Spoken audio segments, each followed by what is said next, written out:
করেন তাহলে এর চাইতে ভালো স্টোরির সন্ধান আপনারা পাবেন। তো আমি পড়ছি যেভাবে লিখেছেন বাকিটুকু। তিনি লিখছেন যে ভালো লাগলে পড়ে শোনাতে পারেন। বেশি কথা না বলে সরাসরি ঘটনায় চলে যাই। ঘটনাটি আমার মায়ের মুখ থেকে শোনা, মা যেভাবে বলেছেন সেইভাবে উল্লেখ করছি। ঘটনাটি বরিশাল জেলার মেহেন্দিগঞ্জ থানার কোনো এক গ্রামের। তখন সময় ছিল 1990 সালের দিকে। বর্ষাকাল, চারদিকে বর্ষায় খাল, বিল, পুকুর, নদী পানিতে পরিপূর্ণ ভরা। আমাদের বাড়ি থেকে কিছু দূরে ছিল নদী। আমাদের পাশের বাড়ির একটি ছেলে, নাম রনি, বয়স 15 থেকে কম বেশি হবে। রনি ওর মার কাছ থেকে দুপুরের সময় ভাত চায়। তার মা তাকে বলে, তুই নদী থেকে গোসল করে আয়, আমি ভাত দিচ্ছি। রনি গোসল করার জন্য লুঙ্গি নিয়ে যায়।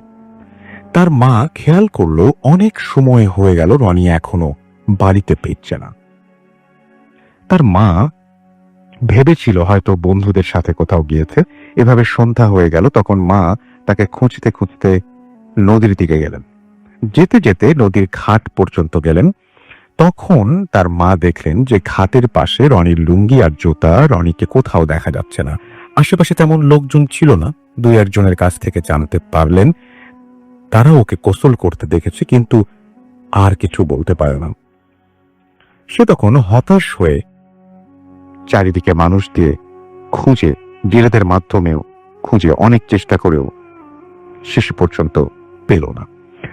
তারা বুঝে উঠতে পারছিল না যে কি করবে। রনির মা ওই দিন রাতে স্বপ্নে দেখেন কালো একটা অবয়ব, ভালো করে চেহারাটা দেখা যাচ্ছে না। তাকে বলছে, তুই চিন্তা করিস না, তোর ছেলে আমাদের কাছে ভালো আছে। অবয়বটার কাছ থেকে একটা গন্ধ আসছিল। তার মা ঘুম থেকে জেগে উঠে তখনও ওই গন্ধটা পাচ্ছিল। পরদিন সকালে স্বপ্নের কথাটা তার বাবার কাছে শেয়ার করে। তারা তখন সিদ্ধান্ত নিল পাশের এলাকার এক তান্ত্রিক এসেছে, তার কাছে যাবে। বলে রাখা ভালো, তান্ত্রিকের শখ ছিল জিন পরীদের তার বশ করে রাখা। ওই দিন রাত্রে তান্ত্রিকের কাছে তারা গেল। তান্ত্রিক তাদেরকে দেখেই তাদের অসুবিধার কথা বলে দিল। তারা শুনে অবাক হয়ে গেল। তান্ত্রিক আরো বলল, তোর ছেলের যখন নদীতে একা গোসল করতেছিল তখন ওই জায়গা দিয়ে একটা দুষ্টু পরী যাচ্ছিল। তখন তোর ছেলেকে ওর পছন্দ হয় এবং সাথে করে পরী মহলে নিয়ে যায়। তারা তান্ত্রিককে জিজ্ঞাসা করে, ওকে কি আমরা ফিরে পাবো না? তান্ত্রিক বলে, একটা উপায় আছে, তবে ওই কাজটা করতে অনেক সাহসী মনের মানুষ লাগতো। রনির বাবা বলেন, যত কঠিন কাজ হোক আমি আমার ছেলের জন্য করব। তখন তান্ত্রিক তাদেরকে একটা কালো হাড়ের টুকরা দিল আর বলল, সামনের অমাবস্যা রাত্রে দ্বিপ্রহরের সময় সম্পূর্ণ খালি হাতে এই হাড়ের টুকরোটা ওই নদীর ঘাটের পানিতে একা গিয়ে ফেলে আসতে হবে। আর হ্যাঁ, এ কথা কাউকে বলা যাবে না, বললে তোদের অনেক ক্ষতি হবে। তারা হাড়ের টুকরোটি নিয়ে বাড়ি চলে গেল। ওই দিন রাতে স্বপ্নে দেখে ওই কালো অবয়বটি তাকে বলছে, তোরা তান্ত্রিকের কথা শুনিস না, তোদের অনেক ক্ষতি হবে। এভাবে প্রায় রাতে স্বপ্ন দেখে। তারা সিদ্ধান্ত নেয় তাদের ছেলের জীবনের জন্য তাদের সব ক্ষতি মেনে নেবে। কিছুদিন পর অমাবস্যা চলে এলো। যথা সময় রাত্রি দ্বিপ্রহরের সময় রনির বাবা সম্পূর্ণ একা শুধুমাত্র ওই হাড়টি নিয়ে চলে গেল। বাগানের মধ্য দিয়ে সরু রাস্তা, কোনো লোকজন নেই, চারিদিকে নিস্তব্ধ। হাঁটার সময় পায়ের নিচের পাতা খসখস শব্দগুলো কানে এসে লাগে। মাঝে মাঝে 2-1টা পেঁচার ডাক শোনা যায়। চারিদিকে কালো আঁধার ছাড়া আর কিছুই দেখা যায় না। কিছুটা সময় হাঁটার পরে সামনে একটা বাঁশ ঝাড় পড়ে। আবছা আলোতে দেখলো একটা বাঁশ ঝাড় থেকে রাস্তার ওপর আড়াআড়ি ভাবে পড়ে আছে।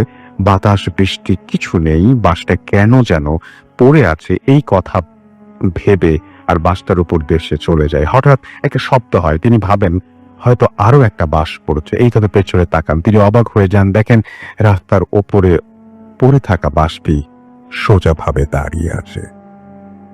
মনে হলো কিছু একটা বাঁশটাকে টেনে ধরে রেখেছে, ছেড়ে দেওয়ার সঙ্গে সঙ্গে সোজা হয়ে গেল। তিনি প্রচন্ড ভয় পান এবং তাড়াতাড়ি করে সোজা হাঁটতে থাকেন নদীর দিকে। নদীর ঠিক কাছে আসতেই হঠাৎ প্রচন্ড শব্দ, ঝড় বাতাস শুরু হয়ে যায়। তার শরীর শিউরে ওঠে। আকাশে কোনো মেঘ নেই, বৃষ্টি নেই, মনে হচ্ছে এখনই বাতাসে উড়িয়ে নিয়ে যাবে। অনেক কষ্ট করে তিনি নদীর ঘাটে পৌঁছান এবং ওই হাড়ের টুকরোটি নদীর পানিতে ছুঁড়ে মারেন। সঙ্গে সঙ্গে একটা বিকট চিৎকার শুনতে পান। মনে হলো প্রচন্ড আঘাত করলে মানুষ যেরকম চিৎকার করে সেই রকম। সাথে সাথে ঝড় বাতাস সব থেমে গেল। ভয়ে ভয়ে তিনি ওইখান থেকে দ্রুত চলে আসেন। আসার সময় কোনো সমস্যা হয়নি। পরদিন সকালে খুব ভোরে, চারদিকে তখনও হালকা আধার, তারা দুজনে নদীর ঘাটে যান এবং তারা দেখেন সেটা দেখার জন্য তারা মোটেও প্রস্তুত ছিলেন না। ঘাটের সামনে পানিতে রনি আধা ডোবা অবস্থায় ভেসে আছে। নাক মুখ দিয়ে টাটকা রক্ত ঝরছে, রক্তে পানি লাল হয়ে গেছে। ওর মা তখনই চিৎকার দিয়ে অজ্ঞান হয়ে পড়ে যান। তাদের চিৎকারে আরো মানুষ চলে আসে। সকলে মিলে লাশটাকে ওপরে তোলেন। তারা দেখলেন লাশটার গলার ওপরে নখের আঁচড়ের দাগ, ঘাটটা সম্পূর্ণ ভাঙা, কাঁধের ওপরে ঝুলে আছে। দেখে মনে হয় এই মাত্র ঘাটটি নচড়িয়ে ভাঙা হয়েছে। চেহারাটা বিভৎস কালো হয়ে গেছে। হঠাৎ কেউ দেখলে ভয়ে হাঁপকে উঠবে। ততক্ষণে চারিদিক ফর্সা হয়ে গেছে। আরো মানুষ ভিড় জমায়। তারপর লাশটা যথারীতি কবর দেয়া হলো। গ্রামের মানুষের মধ্যে একটা ভয়ের ছাপ পাওয়া যায়। তার মা বাবা আবার ওই তান্ত্রিকের কাছে যায়, কিন্তু তান্ত্রিককে তারা আর খুঁজে পায় না। তারা কি করবে কিছু বুঝতে না পেরে বড় একটা হুজুরের কাছে যান এবং হুজুরকে সকল কথা খুলে বলেন। হুজুর তাদেরকে বলেন, ওই তান্ত্রিক আপনাদের বিপদের সুযোগে আপনাদের ব্যবহার করে ব্ল্যাক ম্যাজিক বা কালো জাদু করেছে।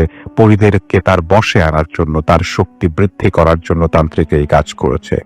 আপনাদেরকে স্বপ্নের মাধ্যমে পরীরা সতর্ক করার পরেও আপনারা এই কাজটি করেছেন। তাই পরীরা রাগান্বিত হয়ে আপনার ছেলেকে মেরে ফেলেছে। হাড়ের টুকরোটি ফেলার সময় আপনি যে চিৎকার শুনতে পেয়েছিলেন তা আপনার ছেলের চিৎকার।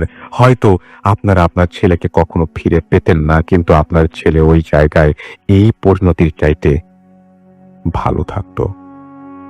এই ঘটনা শোনার পর গ্রামের সব মানুষের মধ্যে আরো আতঙ্কের সৃষ্টি হয়। সন্ধ্যার আগেই সবাই যার যার বাড়িতে চলে আসেন। তারপর থেকে প্রতি অমাবস্যা রাত্রে জেলেরা মাছ ধরার সময় রনিকে ওই নদীর ঘাটে গোসল করতে দেখে। এখন আর ওই গ্রামটা নেই, নদীতে ভেঙে গেছে। সম্পূর্ণ সত্যি একটি ঘটনা। বিশ্বাস করা বা না করাটা আপনাদের ব্যাপার। জানি না কতটুকু গুছিয়ে লিখতে পেরেছি, ভুল হলে ক্ষমা করবেন। এটা আমার ধূর্তস্থলে পাঠানো প্রথম ঘটনা। ঘটনাটি পড়ে শোনাবার জন্য ধন্যবাদ। ভালো থাকবেন সবাই। আসসালামু আলাইকুম। তো এই ছিল ঘটনা, এবং ঘটনাটি খুবই অন্যরকমই আমার মনে হয়েছে। আমার মনে হয় যে আপনাদেরও ভালো লেগেছে। যদি ভালো লাগে অবশ্যই আমাদের জানাবেন, এবং আমরা জানালে আসলেই খুশি হব এবং আপনাদের প্রতি কৃতজ্ঞ থাকবো। আমাদের প্রথম অতিথির কাছে চলে যাবো আমরা এবং তার কাছ থেকে একটা ঘটনা শুনে আসবো। আপনার নামটা প্লিজ একটু বলবেন, কোথা থেকে এসছেন সেটা বলবেন, তারপরে আপনার ঘটনায় যাব। জি। আসসালামু আলাইকুম। মিরপুর থেকে এসেছি। তো আমার এই ঘটনাটা ঘটে চট্টগ্রামে বীরসরাইতে। তো আমরা গত বছর 2018-এ জুলাই মাসে আমরা 4 জন ফ্রেন্ড মিলে ঠিক করি যে আমরা বাড়িতে ঘুরতে যাব। তো আমরা আর কি ওই সপ্তাহে আমরা ঈদের 1 সপ্তাহ পর আমরা 4 জন মিলে রওনা দিই। তো আমরা আর কি, যেহেতু আমার বাড়ি মিরসরাই, আমার টোটাল রাস্তাটা আমার আর কি চিটাগাং বাসে যাওয়া লাগে না। সো আমি ট্রেনিং হয়ে ভেঙে আমি আর কি চিটাগাং যেতে চাই আমার বাড়িতে। তো আমরা রাত 11টার সময় আমরা বাসে উঠি।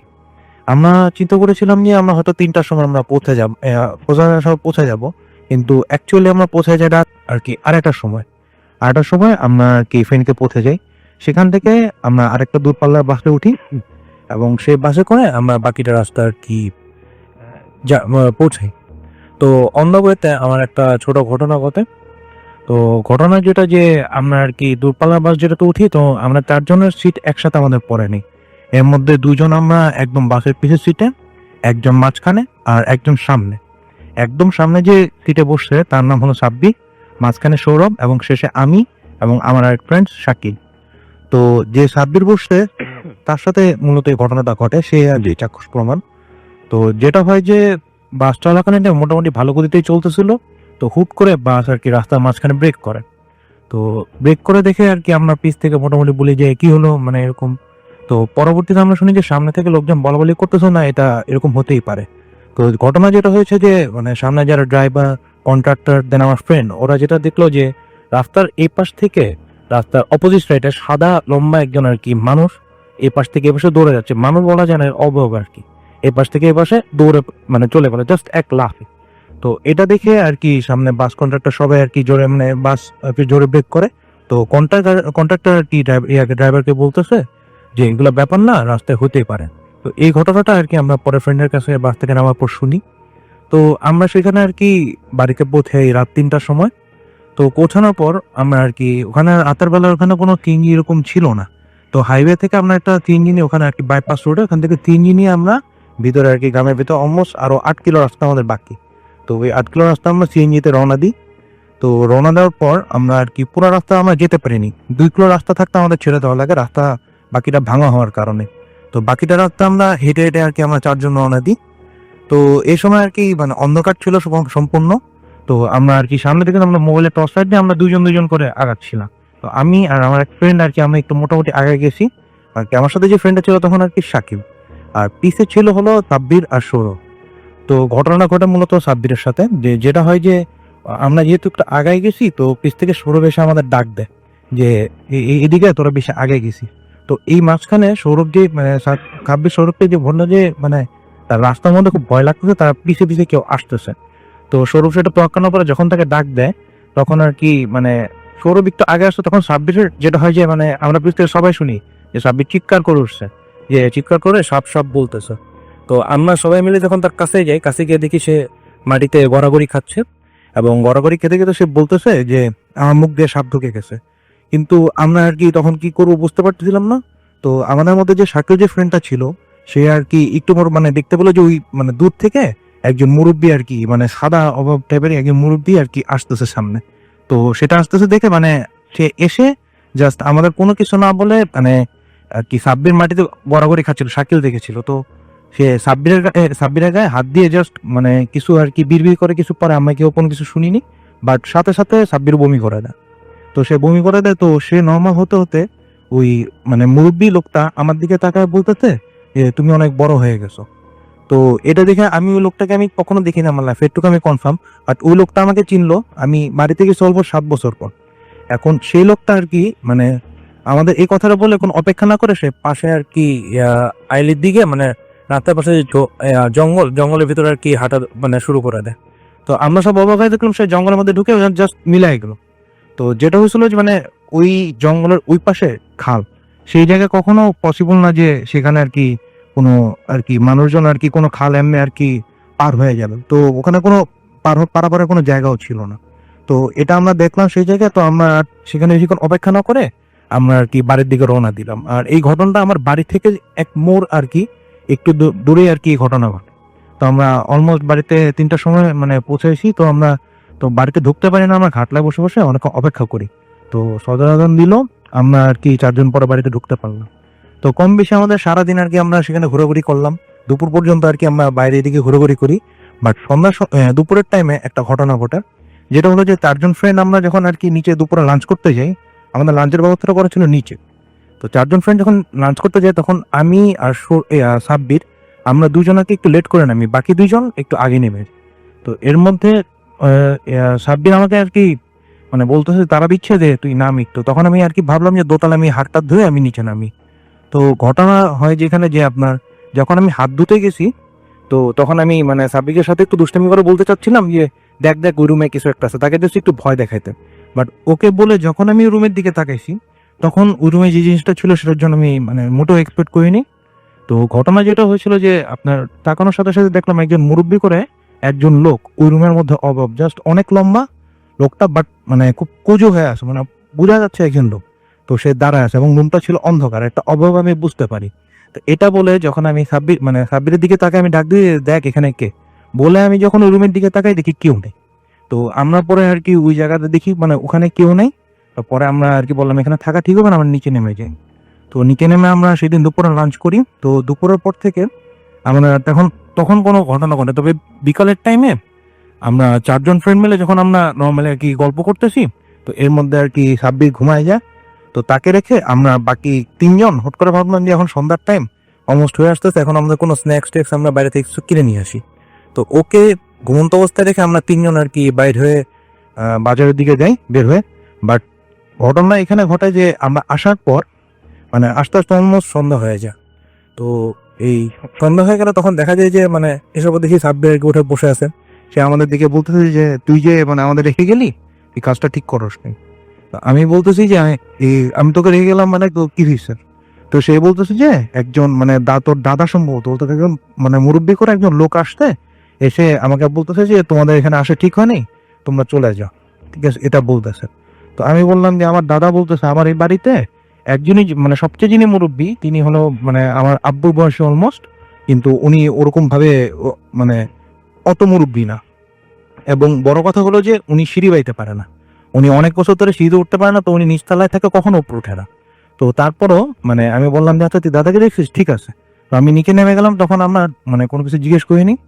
তো সেদিন আর কি আমাদের আরেকটা ঘটনা যেটা আমি বলতে ভুলে গেছি, যেটা হলো যে আমরা যে রুমে ছিলাম রুমের বর্ণনাটা, তো ওই বাড়িটা ছিল একটু আলিশান বাড়ি।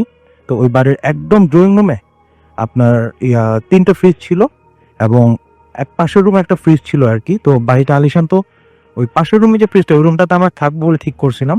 তো ওখানে গিয়ে আমার এক ফ্রেন্ড আর কি সৌরভ, সে হুট করে ওই বাড়ির ফ্রিজটা খুলে চেক করতে চাই যে ভিতরে কিছু আছে নাকি। সে ফ্রিজটা খোলার সাথে সাথেই এক ধরনের মানে পচা গন্ধ পাইলো। তো ওই গন্ধটা পেয়ে সে মানে বলতেছে যে ফ্রিজ এরকম পচা গন্ধ কি ভিতরে। আমরা বললাম থাক, দেখার দরকার নেই, ফ্রিজটা লাগাই দে, এইগুলো যদি থাকে আমরা রুমে আর থাকতে পারবো না। তো শায়দ সে লাগাই দেয় ঠিকই, কিন্তু তার ওই ঘটনার পর থেকে আমার এই বাকিগুলো ঘটনা যে আমি যে অভাব দেখলাম এই ঘটনাগুলো ঘটা শুরু হয়। তো এরপর আর কি আমরা বিকালের টাইম ওখানে ঘোরাঘুরি টাইম স্পেন্ড করি। বাট সন্ধ্যার সময় আর কি আমরা যখন আর কি মানে সন্ধ্যা বলতেছি রাতে যখন আমরা ঘুমাতে যাই, তো তখন আর কি একটা ঘটনা ঘটে। ঘটনা যেটা হলো যে আমরা 4জন আর কি, যেহেতু আমাদের দিনের বেলা এরকম আমরা দেখছি, তাছাড়া আমাদের এরকম আর কি একটা নিজেদের মধ্যে একটা সাসপেন্স কাজ করতেছে। তো সেই কারণে আমরা 4জন যেটা করলাম যে একই বেডে আমরা 4জন শুভ বলে ঠিক করি। তো এর মধ্যে আর কি আমি মোটামুটি এক ঘুম দিয়ে আর কি সকালে উঠি। বাট সকালে ওঠার পর আমাকে আমার ফ্রেন্ড যে একজন সৌরভ, সে আমাকে বলতো তুই তো সারা রাত তো ঘুমাইলি, তুই তো অত একটা টেরো পাস নাই সারা রাত যে কি হলো। তো আমি তাকে জিজ্ঞেস করতেছি যে কি হয়েছে। তো সে বলতেছে যে যেটা হইতো যে মানে সে সজাগ ছিল, তো আমরা 3জনই মোটামুটি ঘুম। তো হুট করে আমাদের মধ্যে সাব্বির, যে ছেলেটা সবচেয়ে বেশি ভয় পেয়েছিল, সে ঘুমের মধ্যে আর কি উঠে গেছে। উঠে গিয়ে সে বলতেছে যে চল এখন বেড়ে যাই, ছাদে যাই। কিন্তু যে ছেলে ভয়ের কারণে সে পাশে বাথরুম ছিল, বাথরুমে যেটা ভয় পাচ্ছিল, সে বলতেছে যে না বের হই। তো সৌরভ বুঝলো যে এখানে একটা ঝামেলা, তো তাকে কতক্ষণ ঠেলা ধাক্কা দিল, একটু পর তার হুশ আসলো।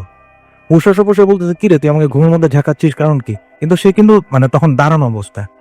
তো তখন মানে তাকে কিছু বলতে যাবে, তখন পাশে যে আরেকজন সাকিও ছিল, তখন ও দেখি মানে কোনো কিছু না বলে ও দাঁড়ায় গেছে এবং ও দাঁড়ায় কাউকে কিছু না বলে সে হাঁটা বাইরের দিকে। তো আমরা তখন আর কি মানে আমরা বলতে তখন সৌরভ আর ওই সাব্বির, তারা দুই সজাগ ছিল, তারা আর কি ওই ইয়াকে শাকিলকে ধরে কতক্ষণ মানে শোয়ানোর চেষ্টা করে, তাকে শোনার চেষ্টা করে, তাকে জাস্ট ঠেলা ধাক্কা দিতে তারও ঘুম ভাঙে। কিন্তু সেও বলে যে কিরে তোরা আমার সাথে এমন করতেছিস। তো এখন আমি ছিলাম ঘুমে, তো তখন ওদের 3জনের মধ্যে ওই 2জনকে ধরছে, এখন আমি ঘুম। তো হুট করে যেটা তখন তারা 3জন দেখে যে আমি বলে ঘুমের মধ্যে আর কি হাত পা নাড়ানো শুরু করে দিই, কথা বলতেছি যে ছেড়ে দে এরকম টাইপের। বাট অ্যাকচুয়ালি আমার এই টাইপের কোনো কিছু মনে নেই। বাট তারা বললো যে আমি টোটালি এমন করছি। তো এমন করতে দেখে তারা 3জন মিলে আমার গায়ে হাত দেয় এবং আমি বলে সাথে সাথে এরকম করা বন্ধ করে দিই এবং তারা আমাকে ডেকে তুলে। বাট আমি এই জিনিসটা মনে করতে পারি না যে আমাকে ডেকে তুলছে কিনা, আমি একটু কথা বলে আবার ঘুমাই যাই। ঠিক আছে, তো এটা ছিল আর কি সেদিন রাতের ঘটনা।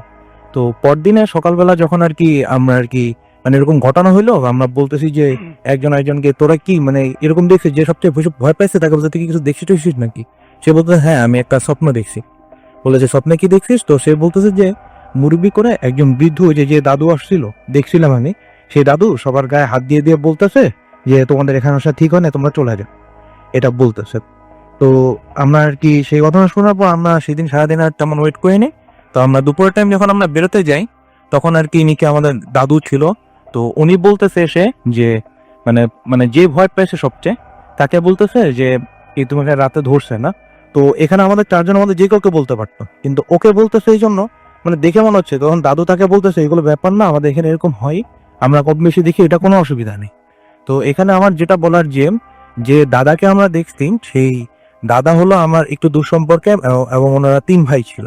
এবং ওনাদের এখানে ট্র্যাজেডি যেটা হলো যে যে উনি সবার বড় ছিল, ওনার যে সবচেয়ে ছোট ভাই, ওনার ছিল বাড়ি, উনি ওই জায়গায় একটা আলিশান বাড়ি বানাইছে, বাট কেউ বাড়িতে থাকে না।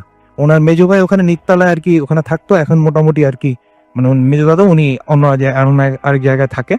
তো যে বড় দাদা ছিল উনি মূলত থাকতো। তো যে ঘটনাটা হয়েছে যে বড় দাদা একটা ট্র্যাজেডিতে মারা যায়, তাও অলমোস্ট 4 বছর আগে। যেটা ছিল যে ওনার টাকা পয়সার অভাব ছিল প্রচন্ড। তো উনি যেটা হয় যে একটা টাইমে আপনার একটা জায়গায় ধার করতে যায় এবং উনি ধারটা করতে পারেনি। তো সেই কারণে উনি একটা কষ্ট নিয়ে সে আর কি মারা যায়। এখন আমরা সবাই এটা ধরে নেই যে উনি ভাবে মারা যায়। তো তারপর থেকে ওই বাড়িতে আমরা কেউ আর থাকি না। আমি অলমোস্ট 7 বছর পর গেছি, বাট লাস্ট টাইম ওই বাড়িতে যারা থাকছে তারা অলমোস্ট 4 বছর আগে আর কি। তারপর কি আমরাই ফার্স্ট ওখানে ছিলাম। তো এই ছিল আমার ঘটনা। Thank you. Thank you so much আপনাকে, আপনার ঘটনার জন্য অনেক ধন্যবাদ। এবং আমি দেখতে পাচ্ছি যে অনেকেই আমাদের লিখছেন অনেক কিছুই। এবং আমাদের যদি আমরা টুইটার থেকে একটু ঘুরে আসি, আমি দেখতে পাচ্ছি যে আমাদের এখানে আছেন সাইফুল ইসলাম শৌখিন, ইমেলটি একদম এক্সেপশনাল। তিনি বলেছেন জ্যোতির্ময় লিখেছেন আই লাভ বুথ এফএম। বিশাল বৈরাগী রাজবীর তিনি লিখেছেন অন্যরকম ঘটনা। এফ আর রাজ প্রথম ঘটনাটা ভালো লেগেছে। আমাদের সাথে আছেন মইনুর সাগর, এবং তিনি লিখেছেন গোপালগঞ্জ থেকে লিখছেন। এবং আমাদের সাথে আরো অনেকেই আছেন। জুলহাস নেইমার আমাদের সাথে আছেন, কুয়াকাটা থেকে শুনছেন তিনি। হালকা শীতের আগমনে ভূতে প্রেম দারুণ লাগছে। তাই নাকি? শীত আমাদের এখানে কিন্তু কোনো মানে কাছাকাছি কোনো কিছু না ওয়েদার। পাতুল হালদার আমার সাথে লিখেছেন এদের লাস্ট 4 ইয়ার্স থেকে শুনছি। লাভ ইউ ভূতে প্রেম, কলকাতা থেকে শুনছি। আমাদের সাথে আছেন দেখতে পাচ্ছি এছাড়াও আর যে তীর্থ, এবং সেকেন্ড স্টোরিটা তার কাছে ভালো লেগেছে। আমাদের সাথে আছেন সৌরভ ঝা, এবং তিনি শুনছেন দিনাজপুর থেকে। আমাদের সঙ্গে আছেন শাহরিয়ার শোভন। অসম্ভব ভালো লাগা আর ভালোবাসার ভূতাপ্রাম প্রতি সপ্তাহের মতো আজও ওর সাথে আছি, থাকবো পুরোটা সময়। এছাড়াও আমাদের সাথে আছেন দেখতে পাচ্ছি সাইফুল ইসলাম শৌখিন, ইমেলটা এক্সেপশনাল লেগেছে তার কাছে। এছাড়াও সোহানুর রহমান লাভ ইউ ভূতাপ্রাম লিখেছেন। H Himel I love ভূতাপ্রাম।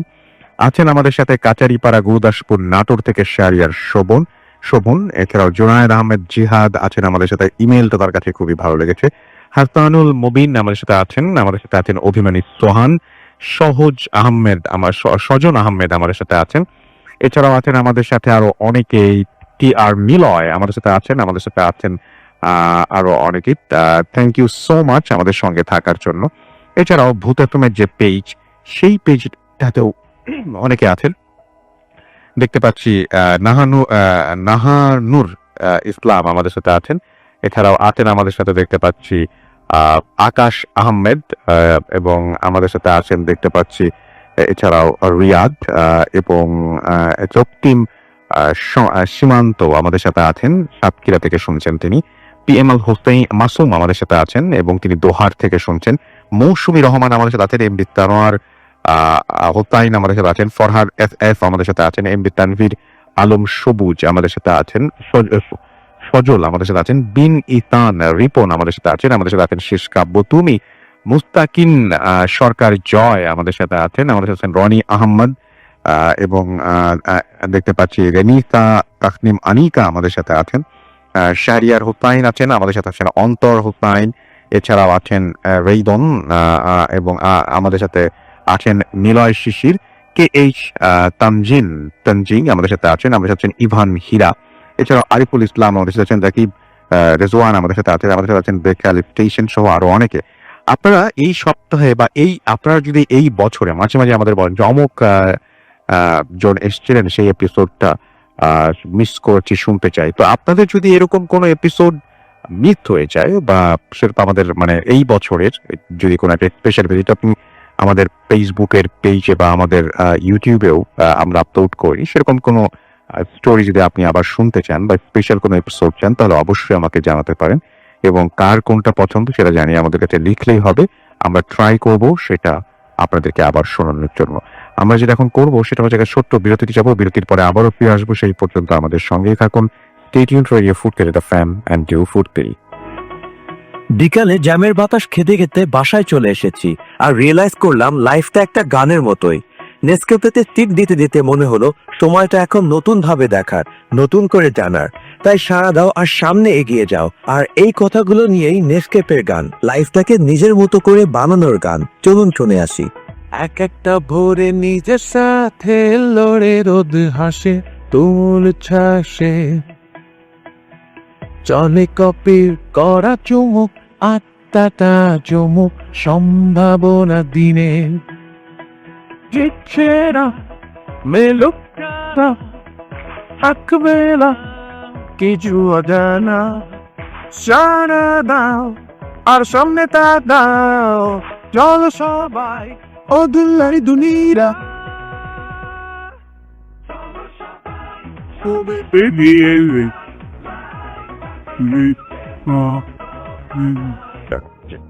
আসসালামু আলাইকুম ডিয়ার লিসেনার। আমি আসছি শ্যামলী থেকে, আমার নাম আবির। জি। আমি সরাসরি ঘটনাতে চলে যাচ্ছি। জি। ঘটনাটা আমি আমার ফ্যামিলি যেখানে থাকে সোনারগাঁকে কেন্দ্র করে। তো আমরা একটা বাসাতে উঠছিলাম 2011 সালে। বাসাটা দোতলা।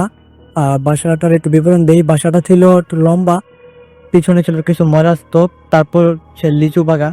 লিচু বাগানটা বিশাল বড় ছিল। ওইখানে দিনের বেলা এতটা লোক দেখা যাইতো না। তো বাসার সামনে একটা রাস্তা ছিল, আর রাস্তার পাশে একটা আম গাছ ছিল, বড় আম গাছ। তো গাছটা অনেক বড়, বাট গাছটাতে ফল আম আসতো হাইস্ট 20-25 এরকম আসতো আম। তো আমরা থাকতাম দ্বিতীয় তলায়। তো বিশেষ করে আমরা প্রতিটা রাতে শুনতে পেতাম যে হাঁটার শব্দ, নপুরের আওয়াজ, ইট পালার শব্দ। তারপর বিকেলবেলা কিছু মানুষ মোড়া নিয়ে বসছে। এই মোড়াটা যেখানে রেখে আসছে ওইখানে আর নাই, সকালবেলা দেখো অন্য জায়গায় শিফট করা মোড়াটা। তো আমরা বাড়িওয়ালাকে এগুলো জানাই। বাড়িওয়ালা বলে যে আসলে এগুলো আমরাও শুনি, বাট আমরা কখনো আমাদের ডিস্টার্ব করে না, মানে আমাদের কোনো ক্ষতি হয় না দেখে আমরা কাউকে কিছু করতেছি না এদের বিরুদ্ধে। তো আমার পুপি, উনি বলে রাখা বলে উনি 5 ওয়াক্ত নামাজ পড়ে, খুব ভালো মানুষ। তো উনি আমাদের বাসায় বেড়াতে আসেন একদিন। তো অনেকদিন থাকেন। তো হঠাৎ আমি তখন স্কুলে পড়ি, তো স্কুল থেকে এসে আম্মু আমাকে বলতেছে যে তোমার কপিকে পাওয়া যাচ্ছে না, দেখো তো কাদের রুমে গেছে। তো আমি ভাবলাম হয়তো বাড়ির মধ্যেই আছে, তো আমি একটু বাড়ি থেকে সবার রুমে একটু চেক করে আসি। তো কারোর রুমে পাইলাম না। তো আমি ছাদে গেলাম। ছাদে গিয়ে দেখি, বলে রাখা হলো পাটুল ভাই, মানে আমাদের ছাদে কোনো রেলিং ছিল না, রেলিং নাই। আর গাছটা অনেক বিশাল হওয়াতে মানে গাছের পাতা ছাদের থেকে ধরা যেত। তো ফুপিকে দেখলাম আমি ছাদের এক কিনারে আম গাছের দিকে তাকিয়ে বিড়বিড় করেছেন, কি যেন বলতেছে। তাই আমি ভাবলাম হয়তো তসবিহ পড়তেছে বা কোনো সূরা এরকম কিছু হয়তো পড়তেছে। তো আমি বিষয়টা খেয়াল করে ফুপিকে ডাক দিলাম। ফুপি আমাকে হাতের ইশারায় বললো যে আমি আসতেছি, এরকম কিছু টাইপের বুঝাইলো। তো আমি নিচে চলে গেলাম। তো আম্মুকে বলছিলাম, ফুপি আসতে সমস্যা নেই, তুমি টেনশন করো না। তো ফুপিকে আসর নামাজের পর আমি ফুপির সাথে গল্প বলতেছিলাম। তো ফুপি আমাকে বলতেছে যে আমি ফুপিকে বলতেছি যে ফুপি তুমি তখন দেখলাম তুমি আম গাছের ইত্যাগে কি যেন বিড়বিড় করে বলতেছো। তো ফুপি বলতেছে কই না তো, তুই কিভাবে বুঝে যে আমি বিড়বিড় করে বলতেছি? আমি বললাম না, আমার কেন জানি মনে হলো। না এমনি কিছু না। তো পুপি চলে যাবে, রাত্রে ভাইয়া আসবে। তো দুপুরে খাওয়া দাওয়ার পর আমি ফুপির সাথে কথা বলতেছি, গল্প গুজব করতেছি। তো ফুপি আমাকে বলতেছে যে আচ্ছা তোকে একটা কথা বলি। তোকে আমি ওই দিনই বলতাম বাট তুই ভয় পাইতি, বাট কথাটা বলতে হচ্ছে তোদের সতর্ক থাকতে হবে এটা থেকে। আমি কই কি ক্লিয়ার করে বল।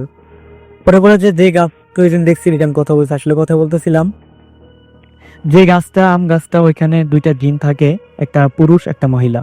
তো পুরুষের দাড়ি নাকি অনেক লম্বা, আর মহিলার চুল ওই পুরুষের দাড়ি মতো লম্বা। ওই 2টা জিন ওই আম গাছে থাকতো, আর ওদের রাস্তা ছিল আমাদের ছাদ দিয়ে ওই লিচু বাগান পর্যন্ত। তো ওরা কোনো ডিস্টার্ব মানে পদে কোনো ক্ষতি করবে না, তোরা ওদেরকে কোনো ক্ষতি করিস না। আর ওরা ক্ষতি করবে তখন যখন কিনা তোরা গাছটা কেটে ফেলবি। তো গাছটা কাটতে না বলি, আমিও বলতি, তুইও একটু বলিস গাছটা কখনো না কাটে।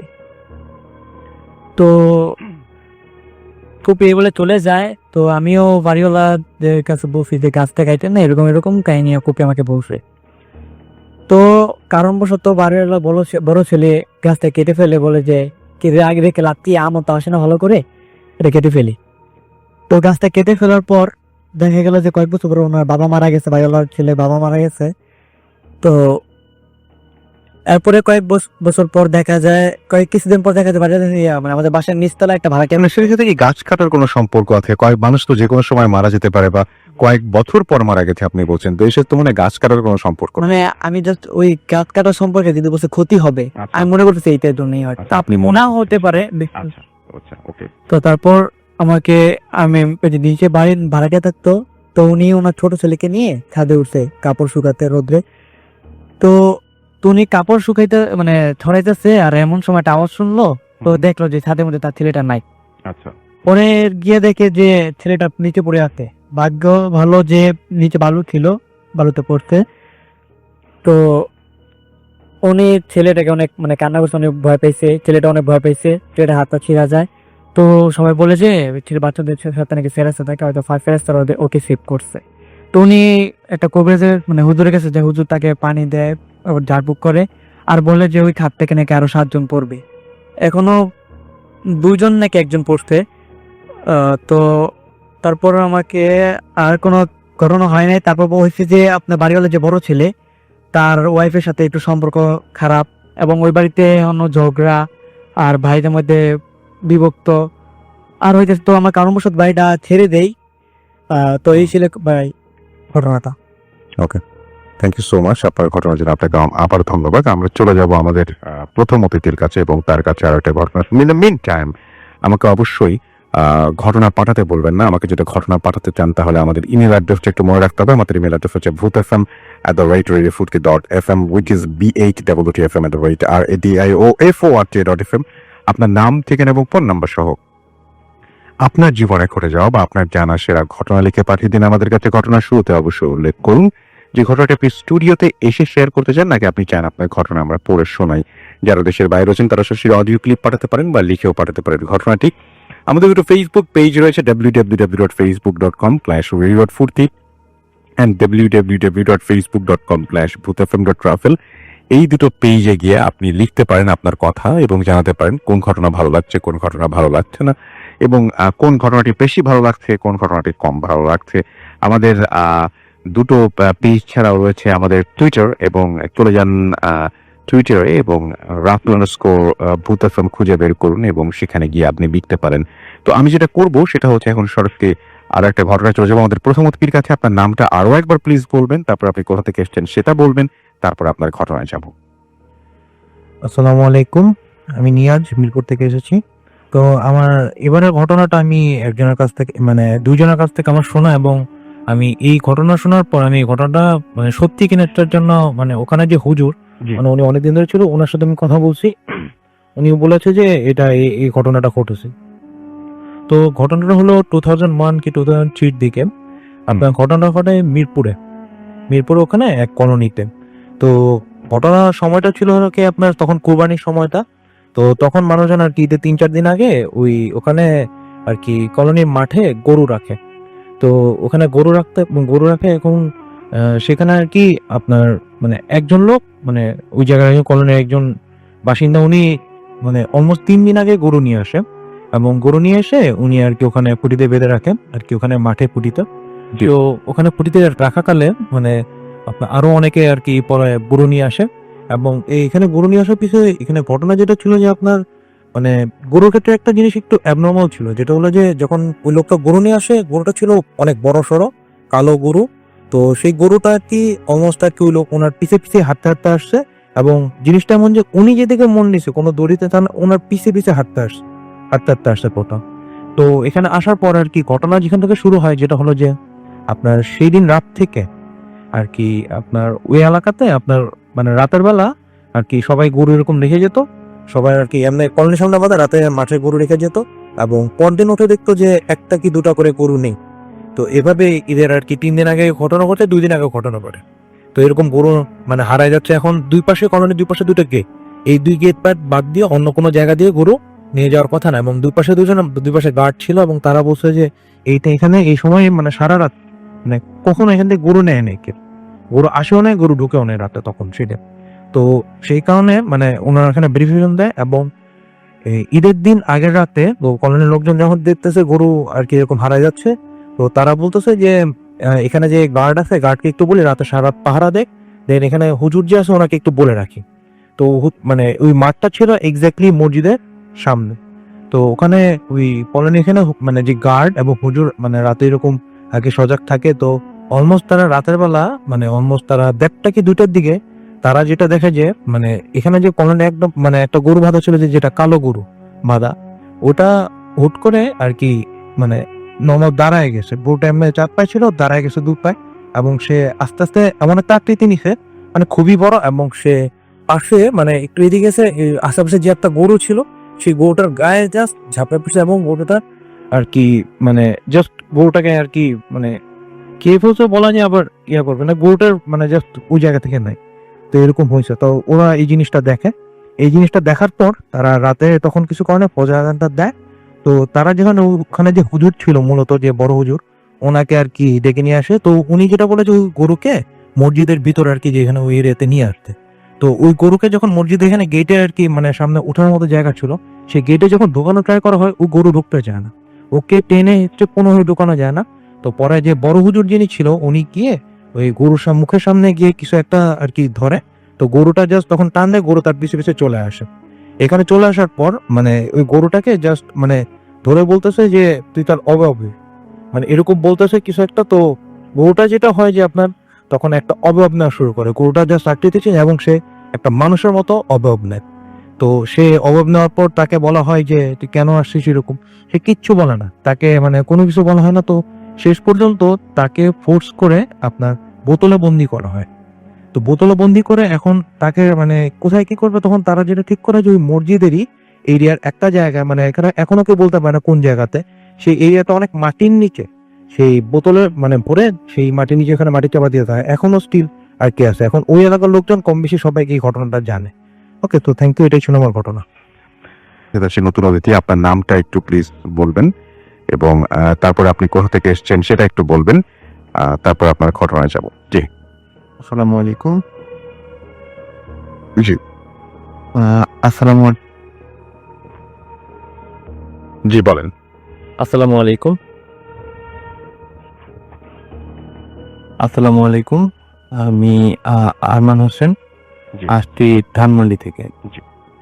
তো আমি আজকে যে ঘটনাটা শেয়ার করব সেটা হচ্ছে তার ঠিকানা বা সম্পর্কে আমি না যাই, এটা আমি না বলি, তো আমি সরাসরি ঘটনায় চলে যাই। জি প্লিজ।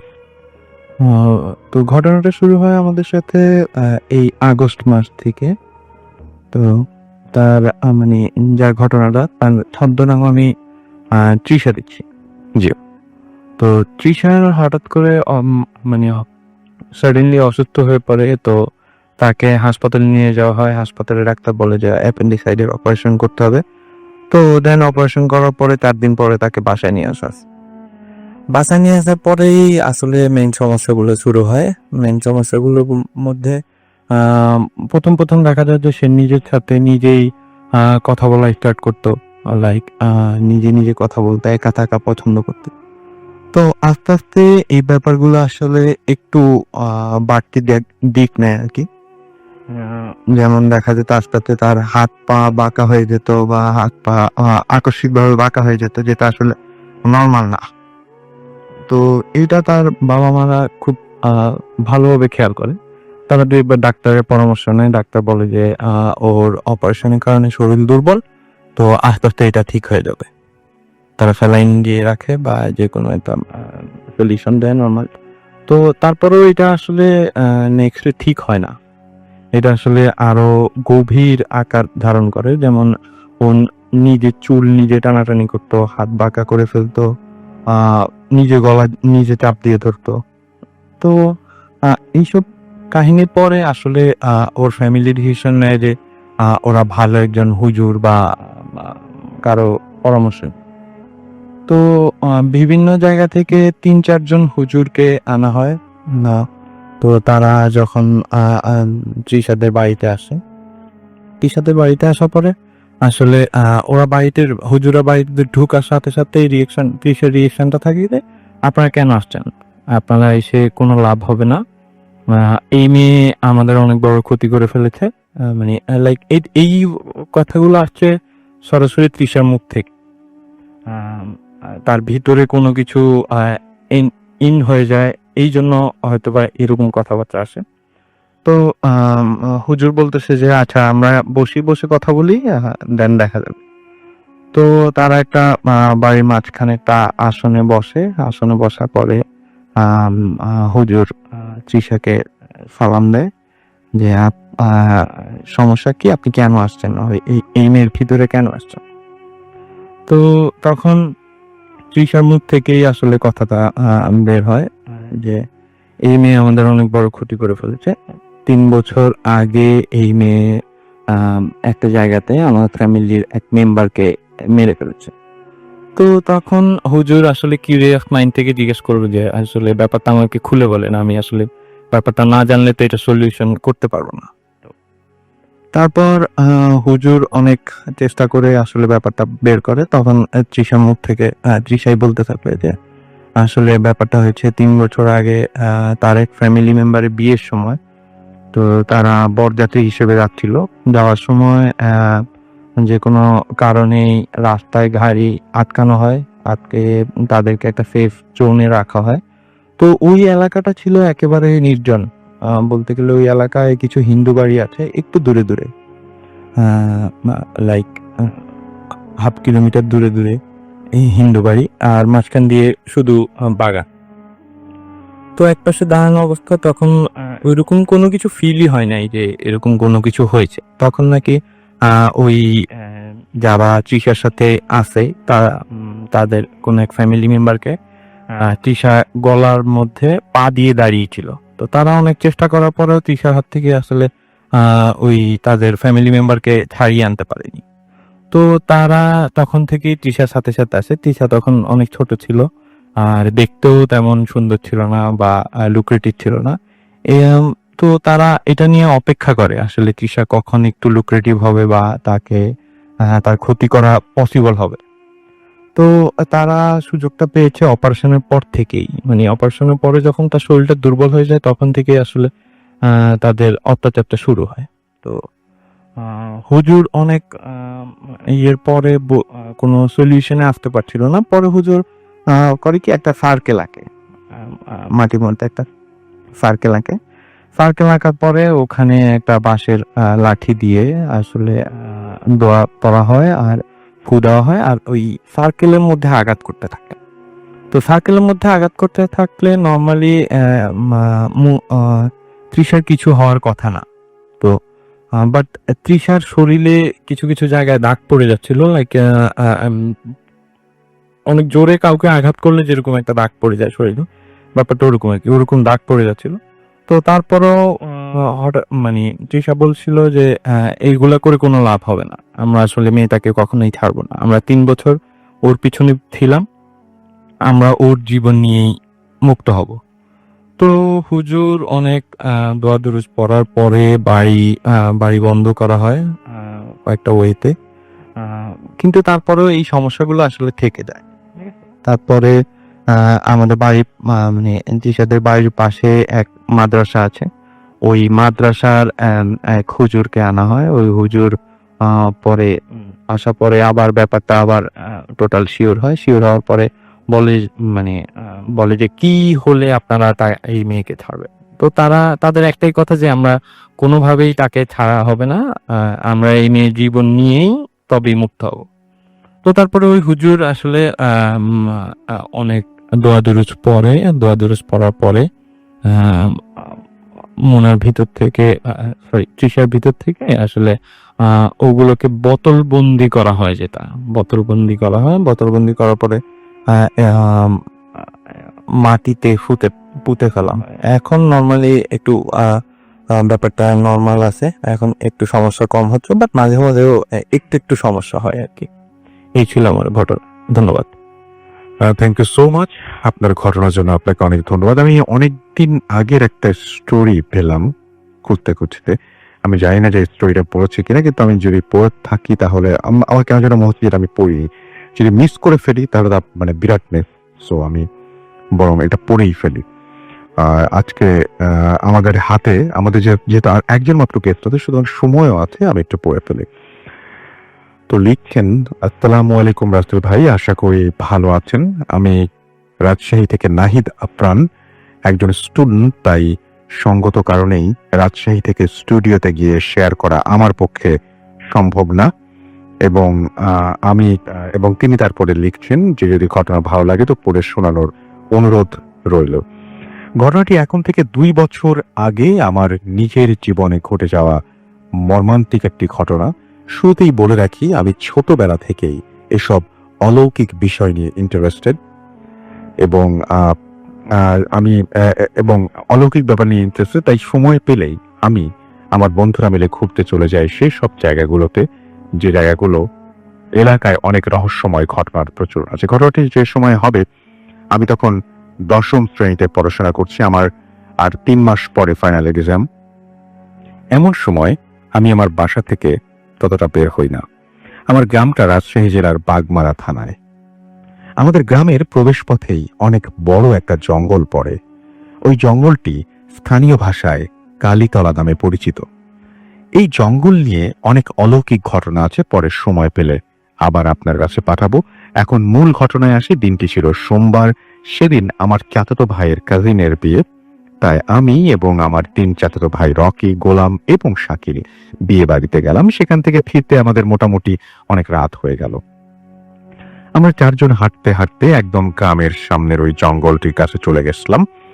একটু ভয় ভয় লাগছিল। প্রথমে ভাবলাম আব্বুকে ফোন দিয়ে আসতে বলি, কিন্তু আমার চাচাতো ভাই বলল, আমরা তো 4 জন, চল, ভয় নেই। আমি একমত হলাম। তারপর আমরা 4 জন জঙ্গলের মধ্যে দিয়ে হাঁটতে শুরু করলাম। আমরা তখন জঙ্গলের মাঝখানে চলে এসেছি। প্রায় ঘড়িতে বাজে 12:40। বলে রাখি, জঙ্গলটার মাঝখানে একটা চায়ের স্টল আছে, যেটা সন্ধ্যার পরপরই বন্ধ করে দেওয়া হয়। কিন্তু আমরা সবাই অবাক হয়ে দেখলাম সেদিন এত রাত পর্যন্ত ওই চায়ের স্টলটি খোলা আছে। সেখানে 15 থেকে 20 জন লোক নিশ্চুপভাবে বসে আছে। অন্ধকারে দোকানে চলে থাকা হালকা আলোতে বোঝা যাচ্ছে সবাই এক দৃষ্টিতে আমাদের দিকে তাকিয়ে আছে এবং তাদের পরনে লম্বা লম্বা কাপড়। কেউ কোনো কথা বলছে না। আমরা প্রথমে ততটা গুরুত্ব দিলাম না। আমরা যখন দোকানটা অতিক্রম করে চলে গেলাম, ঠিক তখন আমার চাচাতো ভাই গোলাম তার স্যান্ডেলটা ছিঁড়ে যায় এবং সে পেছন দিকে তাকায়, তো দেখে যে ওই দোকানে কেউ নেই, সম্পূর্ণ দোকান ফাঁকা। ব্যাপারটা আমরা আন্দাজ করতে পেরে সবাই দৌড় লাগালাম। এই ঘটনাতে আমার কিছু না হলেও আমার চাচাতো ভাইয়ের পরের দিন থেকেই প্রচন্ড জ্বর আসে। প্রায় 1 মাস ধরে ও অসুস্থ থাকে। ঘটনাটি এখানে শেষ হয়ে পারত, কিন্তু এর চাইতেও খারাপ কিছু আমার সাথে হতে যাচ্ছিল, তা আমি কখনো ভাবিনি। এর মধ্যে এসএসসি ফাইনাল এক্সাম হয়ে যায়। আমার রেজাল্ট মোটামুটি ভালো হয়, তাই আমি আমাদের গ্রাম থেকে বেশ দূরেই একটা সরকারি কলেজে ভর্তি হই। কলেজটি দূরে হওয়ায় আমার বন্ধুরা মিলে সিদ্ধান্ত নিলাম মেসে থাকবো। যেই ভাবা সেই কাজ। এপ্রিলের 12 তারিখে আমরা মেসে শিফট হই। বলে রাখি, আমাদের মেসটি ছিল 2 তলা একটা ছোট্ট ফ্ল্যাট, যেখানে মোট 4টি রুম ছিল। নিচে 2টি রুমের একটিতে আমি আর আমার বন্ধু এবং অন্য একটি রুমে ব্যাংকের এক ম্যানেজার থাকতো। আর ওপরের 2 রুমে আমাদের কলেজের 2 জন টিচার থাকতো। আর প্রতি রাতে বাসার মেন গেট লক করে দেওয়া হতো, এতে কেউ ভেতরের থেকে বাইরে বা বাইরে থেকে ভেতরে যাতায়াত করতে পারতো না। প্রথম প্রায় 1 মাস কোনো সমস্যা হয়নি। তারপর ধীরে ধীরে সমস্যা উকি দিতে থাকে। আমার বন্ধু রাতে একটু তাড়াতাড়ি ঘুমিয়ে যায় আর আমি বেশি রাত করে ঘুমাই। যেদিন থেকে আমি বিষয়টি আন্দাজ করি সেদিন ছিল বৃহস্পতিবার। রাত তখন আনুমানিক 2টা। বরাবরের মতো আমার বন্ধু ঘুমিয়ে গেছে আর আমি মোবাইলে একটা মুভি দেখছিলাম। এমন সময় দরজায় হঠাৎ নক করার সাউন্ড শুনতে পাই। আমি কোনো কিছু না ভেবে দরজা খুলতেই দেখি ওপাশে কেউ নেই। আমি মনের ভুল ভেবে দরজা লক করে শুয়ে পড়ি। ঠিক সেই মুহূর্তে দরজায় আবার নক। আমি আবারও দরজা খুলে দিই, বাট কাউকে দেখি না। এবার একটু ভয় পেয়ে যাই। আমি দরজাটা লক করে শুতে যাব, ঠিক সেই মুহূর্তে অনেক জোরে জোরে নক করার শব্দ, প্রচন্ড জোরে জোরে আমার নাম ধরে কেউ ডাকতে থাকে। আমি আমার বন্ধুদের ঘুম থেকে জাগাই, আর ঠিক সেই মুহূর্তে শব্দ আসা বন্ধ হয়ে যায়। এভাবে প্রত্যেক রাত ঠিক 1টার পর ঘটনা আমার সাথে প্রতিনিয়ত ঘটতে থাকে। কখনো কখনো কান্নার আওয়াজ, অনেক জোরে হাসির শব্দ আমি প্রতিনিয়ত শুনতে থাকি। রাতে মনে হতো আমাদের ছাদে অনেকজন লোক ফুটবল খেলছে, অনেক জোরে জোরে আওয়াজ পেতাম আমি। অথচ আমাদের উপরের তলায় থাকা আমাদের কলেজ টিচারকে ব্যাপারটা জানালে তিনি বলেন এমন সাউন্ড তিনি কখনো পাননি। এসব ঘটনা আমার বন্ধু প্রথমে অবিশ্বাস করলেও পরে ঘটনা বিশ্বাস করতে বাধ্য হয়। এই বিষয় নিত্য নতুন হওয়ার কারণে আমি অতটা ভয় পেতাম না, কিন্তু তার পরের ঘটনাগুলো মনে পড়লে আমার গা শিউরে ওঠে। সেদিন ছিল 26 জুন 2017 সোমবার। আমার বন্ধুটি একটি প্রয়োজনীয় কাজে বাড়িতে চলে যায়। বন্ধুকে এগিয়ে দিয়ে বাসা থেকে ফিরতে ফিরতে আমার একটু রাত হয়ে যায়। আমি একটু ক্লান্ত আর রুমে একা থাকায় রাত 10টার মধ্যে ঘুমিয়ে পড়ি। সচরাচর তাড়াতাড়ি ঘুমিয়ে পড়ার অভ্যাস না থাকায় অনেক রাতে আমার খুব পিপাসা পায়। আমি পানি খাওয়ার জন্য খাট থেকে পা ফ্লোরে রাখলাম। আমার মনে হলো ভেজা গায়ে পা রেখেছি, কিন্তু রুম ভেজা হবে কেন? হয়তো পানি ঢেলে পড়েছে। এসব ভাবতে ভাবতে আমি যখন রুমের লাইট অন করলাম, তখন আমি যা দেখলাম তা কখনোই কল্পনা করতে পারিনি। আমি দেখলাম আমার বন্ধু তার বিছানায় শুয়ে আছে, ওর গলা থেকে মাথা সম্পূর্ণ আলাদা, দেহটা ছটফট করছে, হাত দুটো অর্ধেক কাটা, সম্পূর্ণ রুম রক্তে ভেজা। রক্ত দেখে মনে হচ্ছিল একদম তাজা রক্ত, গলা থেকে ফিনকি দিয়ে রক্ত বের হয়ে আসছে, আর মাথাটি বড় বড় চোখে আমার দিকে তাকিয়ে চিৎকার করে আছে। আমি তখন কি করব বুঝতে পারছিলাম না। আমি জোরে দৌড় লাগালাম। আমি আমার রুম দরজা খুলি, কিন্তু জানি না কেমন করে আমি রাস্তায় চলে আসলাম। অনেক জোরে দৌড়াচ্ছি, চারিদিকে প্রচন্ড অন্ধকার। আমি দৌড়াচ্ছি আর ওই ভয়ঙ্কর হাসিটা শুনতে পাচ্ছি, এবং আমি দৌড়াতে দৌড়াতে একসময় জ্ঞান হারিয়ে ফেললাম। তারপর আর কিছু জানি না। আমি যখন জ্ঞান ফিরে পেলাম তখন দেখি আমার বাড়িতে আমি নাকি মেসের ছাদে অজ্ঞান অবস্থায় পড়েছিলাম। আমার সাথে ঘটে যাওয়া বিস্তারিত ঘটনা আমি সবাইকে বলি। আরেকটা অবাক করা বিষয় হচ্ছে, ছাদে অজ্ঞান হয়েছিলাম, আমার রুম কিন্তু লক করা ছিল। তারপর এক হুজুর এসে হুজুরের সাথে তারপরে তার এই সমস্যার সমাধান হয়। বাকিটা আর পড়লাম না, হয়তো এর আগেও পড়েছি। সুতরাং যাই হোক, আমরা যেটা করব সেটা হচ্ছে আমাদের পরবর্তী থেকে চলে যাব। তারপরে আপনাদের সমস্ত ঘটনা আপনারা যা কিছু আপনারা আমাদের ফেসবুক পেজে এবং টুইটারে শেয়ার করছেন সেগুলো পড়বো। চলে যাচ্ছি আমাদের পরবর্তী অতিথির কাছে। আপনার নামটা প্লিজ একটু বলবেন, কোথা থেকে এসছেন সেটা বলবেন, তারপর আপনার ঘটনায় যাব। চলুন। আমার নাম ফদনাম তাকিব টিপ্ত, জি। আমি আসছি মিরপুর থেকে। জি, আপনার ঘটনা। এক্সাক্টলি হচ্ছে আমার আর আমার বন্ধু সৌরভের সাথে। জি। আমরা হচ্ছে কবুতর বলতাম। আমি বেশ অনেকগুলো কবুতর পেলে আমার বন্ধুর সাথে আবার শুরু পেলে।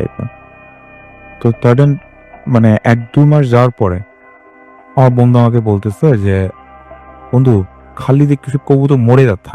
তো আমি মনে করছি যে এটা সিজনাল কোনো প্রবলেম বা কোনো না কোনো একটা ইস্যু।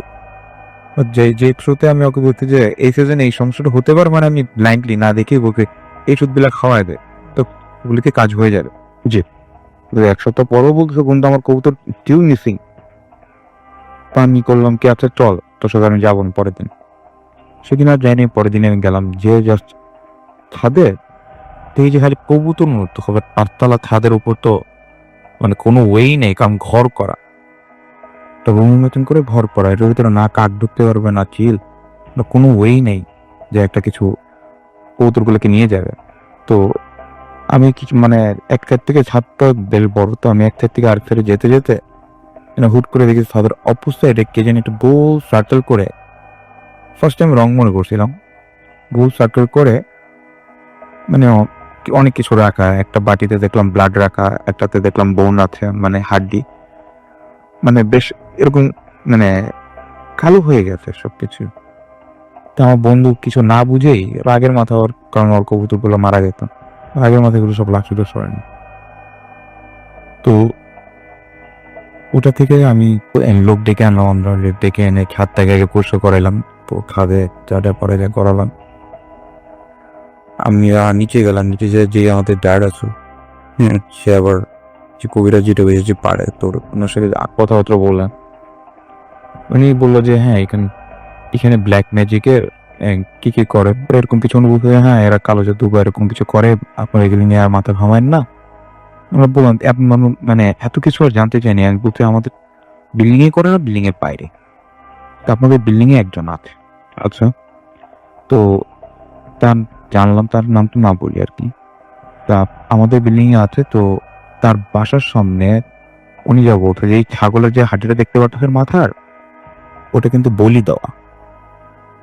আর আপনারা যেগুলি ফ্লাই দিচ্ছেন বা ইয়া করছেন, ভালো করছেন, বাট আমার সাথে আপনারা না যাওয়াটাই ভালো আপনাদের জন্য।